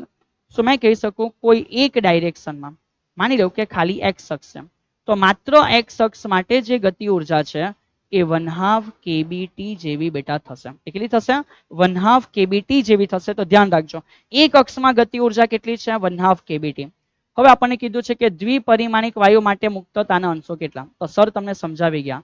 3 મુક્તતાના અંશો એના રેખીય ગતિના કારણે અને વત્તા બીજા જે મુક્તતાના અંશો એડ થશે બેટા એ ચાક ગતિના કારણે. એટલે કે આ ઉપરાંત ચાક ગતિના કારણે 2 મુક્તતાના અંશો હશે. તેથી આપણે એવું કહી શકીએ કે કુલ જે છે બેટા એમાં 3 રેખીય ગતિ, 2 ચાક ગતિ અને બધું ભેગું થઈને 5 મુક્તતાના અંશ દ્વિપરિમાણિક માટે તૈયાર થયા. પણ જો એમાં કંપન હોય સર એટલે દોલન બેટા હજુ ભણ્યા નથી, આપણે ભણીશું. દોલનમાં 2 પ્રકારની ઉર્જા હશે. પહેલું આ જે જાય છે બેટા એ રાઈટ, આ કઈ ઉર્જા સર? તો એમાં ગતિના કારણે ઉર્જા હશે જેમાં સતત વેગ બદલાય, અને બીજું એ જેટલી સ્થિતિ પ્રાપ્ત કરે એ હાઇટના લીધે એનર્જી જે પુનઃ સ્થાપક બળના કારણે હશે. તો ગતિ ઉર્જાના કારણે અને સ્થિતિ ઉર્જાના કારણે કંપનની અંદર બીજી 2 ઉર્જા સંકળાયેલી હોય. એટલે જો દોલન કહે તો તમારે બીજી 2 એડ કરવાની બેટા, દોલન કહે તો બીજી 2 એડ કરવાની. ચલિए હવે અહીંથી સમજો નેક્સ્ટ આગળનો ખેલ બેટા. એ જ વસ્તુ સેમ છે, જસ્ટ ફોર યોર રીડિંગ બેટા, જસ્ટ ફોર યોર રીડિંગ કે ભાઈ આ જ વસ્તુ છે કંપન ઉર્જા માટે, પણ મેં નથી કહેતા કે સમીકરણ ગોખો બેટા, ચાલશે. ચલિए એક માર્કનો એમસીક્યુ છે કે અણુની રેખીય ગતિના કારણે જો એક મુક્તતાનો અંશ હોય તો આન્સર કેટલો છે? 1/2 kBt. પણ જો કંપન હશે તો કંપનમાં તો 2 ઉર્જા આવી ને બેટા, 2 ઉર્જા છે રેખીય વત્તા ચાક ગતિ, એટલે આટલું એકમાં આવે પણ એવી 2 પ્રકારની. તો કંપનના લીધે જે એનર્જી હશે એ kBt જેટલી થશે બેટા. ચલો આ એક નાનો સિમ્પલ બેટા 2 માર્ક્સમાં ક્વેશ્ચન છે. વાયુની આંતરિક ઉર્જાનું સૂત્ર મુક્તતાના અંશોના પદમાં મેળવો. બેટા આ સમીકરણ ઉપર બધા ફોકસ કરજો કે સર આંતરિક ઉર્જા કેવી રીતે આવશે. તો વેરી ફર્સ્ટ સર કોઈ બી અણુ માત્ર એક જ અક્ષમાં ગતિ કરે તો એના લીધે એની ઉર્જા કેટલી છે? બેટા એની ઉર્જા છે 1/2 kBt. પણ સપોઝ એ અણુ કેવો છે એ આપણને મુક્તતાના અંશ દ્વારા બેટા આઈડિયા આવી જશે કે એક પરિમાણિક છે તો 3, દ્વિપરિમાણિક છે તો 5. તો એ મુક્તતાના અંશો વડે ગુણીશું એટલે એની એનર્જી, અને એવા કેટલા અણુઓ છે એ ગુણવાથી આપણને ટોટલ આંતરિક ઉર્જા બેટા પ્રાપ્ત થશે. ચલિએ હવે જરા એ સમજીએ કે આપણે જે આ n ભણ્યા છે એનો જ મિનિંગ મ્યુ ઇન્ટુ n છે બેટા. સો ફાઇનલી એ તો લખાઈ ગયા, પછી આપણે આગળ વધશું કે મ્યુ ઇન્ટુ f તો છે, પણ એને માટે આપણે લખી શકીએ કે kb અને na જ્યારે ભેગો થાય છે ત્યારે એ બની જાય છે r. તો આપણને એક આંતરિક ઉર્જાનું સમીકરણ પ્રાપ્ત થશે 1/2 મ્યુ f r t બેટા. તો અહીંયા સુધી આપણે જે ઇન્ફોર્મેશન છે એને મગજમાં ફિટ રાખવાની છે. ચલિએ હવે અહીંથી સ્ટાર્ટ કરીશું બેટા કે જે બી એક રિલેશન છે એ રિલેશન દ્વારા આપણે કન્ટિન્યુ કરવાનું છે કે ઉર્જા સમવિભાજનનો નિયમનો ઉપયોગ કરીને મુક્તતાના અંશોના પદમાં બેટા આપણે મેળવવાનું છે વિશિષ્ટ ઉષ્માધારિતાઓને. ચલિએ એક નાની વસ્તુ આપણે જાણીએ છીએ કે Cp - Cv નો મિનિંગ શું છે? સર r છે. સો ધેટ્સ વાય જો મને Cp જોઈએ છે તો મેં Cv વત્તા શું કરીશ? r. સર હવે સીવી કેવી રીતે મળે? તો સમજો બેટા બહુ સિમ્પલ મિનિંગ છે કે સર સીવી મેળવવા માટે આપણે કામ ચાલુ કરીશું. આપણી પાસે જે ઉર્જા યુ છે એ ઉર્જાનો મિનિંગ આપણે શું સમજ્યા? સર ઉર્જા બરાબર આપણે સમજ્યા કે 1/2 મ્યુ એફ આર ટી છે, 1/2 મ્યુ એફ આર ટી છે. ચલિએ તો કામ કરીશું કે 1/2 જે છે 1/2 મ્યુ એફ આર ટી છે. રાઈટ, ઓકે સર કોઈ ઇશ્યુ નહીં. આપણે 1 મોલ માટે કામ કરીશું તો મ્યુ બરાબર બેટા સમજો કે 1 મોલ છે, મ્યુ બરાબર 1 મોલ છે.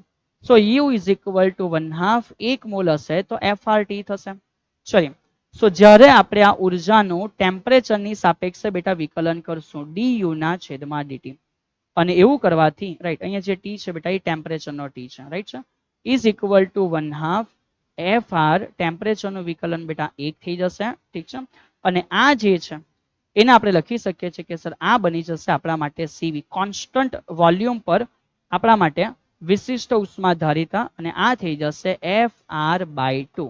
સો બેટા અહીંયાથી સર કહી શકીએ કે જો CV છે એ FR/2 હોય તેમાં વત્તા R કરવાથી જે મળે એ તમને CP મળી જશે.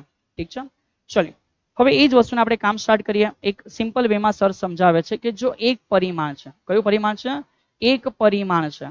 સો એક પરિમાણના કેસની અંદર F નો આન્સર આપણે 3 લઈએ છીએ. સેમ એવી રીતે જો દ્વિપરિમાણિક વાયુ હોય ડિયર, તો એ દ્વિપરિમાણિક વાયુ માટે F નો આન્સર આપણે 5 તરીકે કન્સિડર કરીએ છીએ.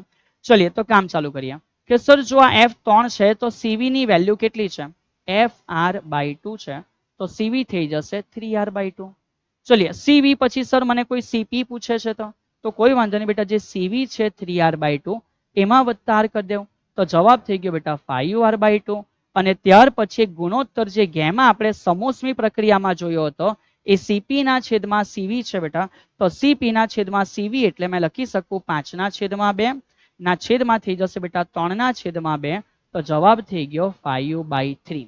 ચલો સેમ એવી રીતે મેં શરૂઆત કરીશ. દ્વિપરિમાણિક છે તો દ્વિપરિમાણિકમાં CV = F5 છે, તો લખી શકું 5R/2 થઈ જશે બેટા.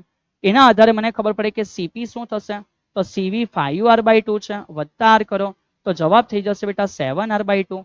અને એના આધારે મને ખબર પડે ગેમા શું થશે, 7/2 છે, RR કોમન છે, છેદમાં 5/2 છે, જવાબ 7/5 1.4 બનશે, જે આપણી ચર્ચાઓ માટે ઘણું અગત્યનું છે. દ્વિપરિમાણિક માટે ગેમા 1.4 કેવી રીતે આવ્યો છે બેટા, એ બહુ જરૂરી વસ્તુ છે, તેના ઉપર આપણે ધ્યાન આપીશું. ચલો તો આ જે અગત્યના સવાલો છે એ અહીંયાથી આપણે કવર કર્યા છે. It is just for your reference કે કેટલીક કિંમતો તમે જોવા માંગો તો ઈચ્છી શકો છો બેટા, જોઈ શકો છો. ચલિએ છેલ્લો એક ટોપિક છે જેને કહેવામાં આવે મુક્ત પથ અને સરેરાશ મુક્ત પથ. બેટા એક જ નાની વસ્તુ એ સમજો કે આ કોને કહેવાય છે. આનું ઇક્વેશન તમે ધ્યાનમાં રાખી શકશો. એ પછીની વસ્તુ છે. અણુ અણુ જ્યારે અથડામણ કરે છે એ અથડામણ વખતે બેટા જે અંતર એ લોકોએ કાપ્યું હોય એનું સરેરાશ અંતર એને કહેવાય સરેરાશ મુક્ત પથ. પહેલાનું અંતર, બીજાનું અંતર, ત્રીજાનું અંતર, આ રીતે જેટલા બી કર્યા છે એનો સરેરાશ એને કહેવાશે કે સરેરાશ મુક્ત પથ છે બેટા.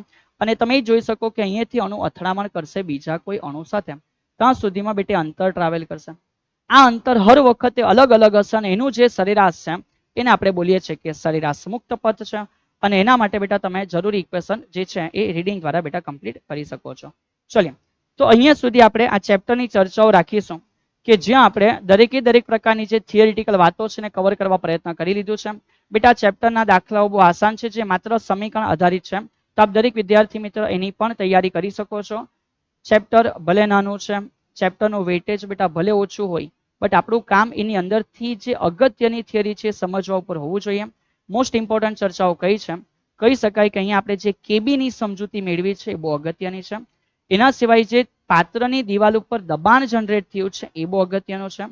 ઉર્જા જે સમવિભાજિત થઈ છે એમાં મુક્તતાના અંશ, સર એવું નથી કે માત્ર ગતિ કરે એ જ મુક્તતાના અંશ છે, જે બાજુ ગતિ કરે ત્યાં ગતિ ઉર્જા કેટલી છે એ સમજૂતી આપણી પાસે હોવી જોઈએ. આ તમામે તમામ ચર્ચાઓને આપણે આપણા દિમાગમાં ફિટ કરી, ઇટ ઇઝ મોસ્ટ ઇમ્પોર્ટન્ટ. તો આ ચર્ચાઓ એ અગત્યની છે જેને આપણે કવર કરવા માટે બેટા અહીંથી પ્રયત્ન કર્યો છે. મળીશું આના પછીના નવા ચેપ્ટરની અંદર જ્યાં વન્સ અગેન દોલન અને તરંગોને બેટા સંપૂર્ણપણે સમજવા માટે આપણે આગળ વધીશું. તો મળીશું બેટા નેક્સ્ટ લેક્ચરની અંદર. જય હિન્દ.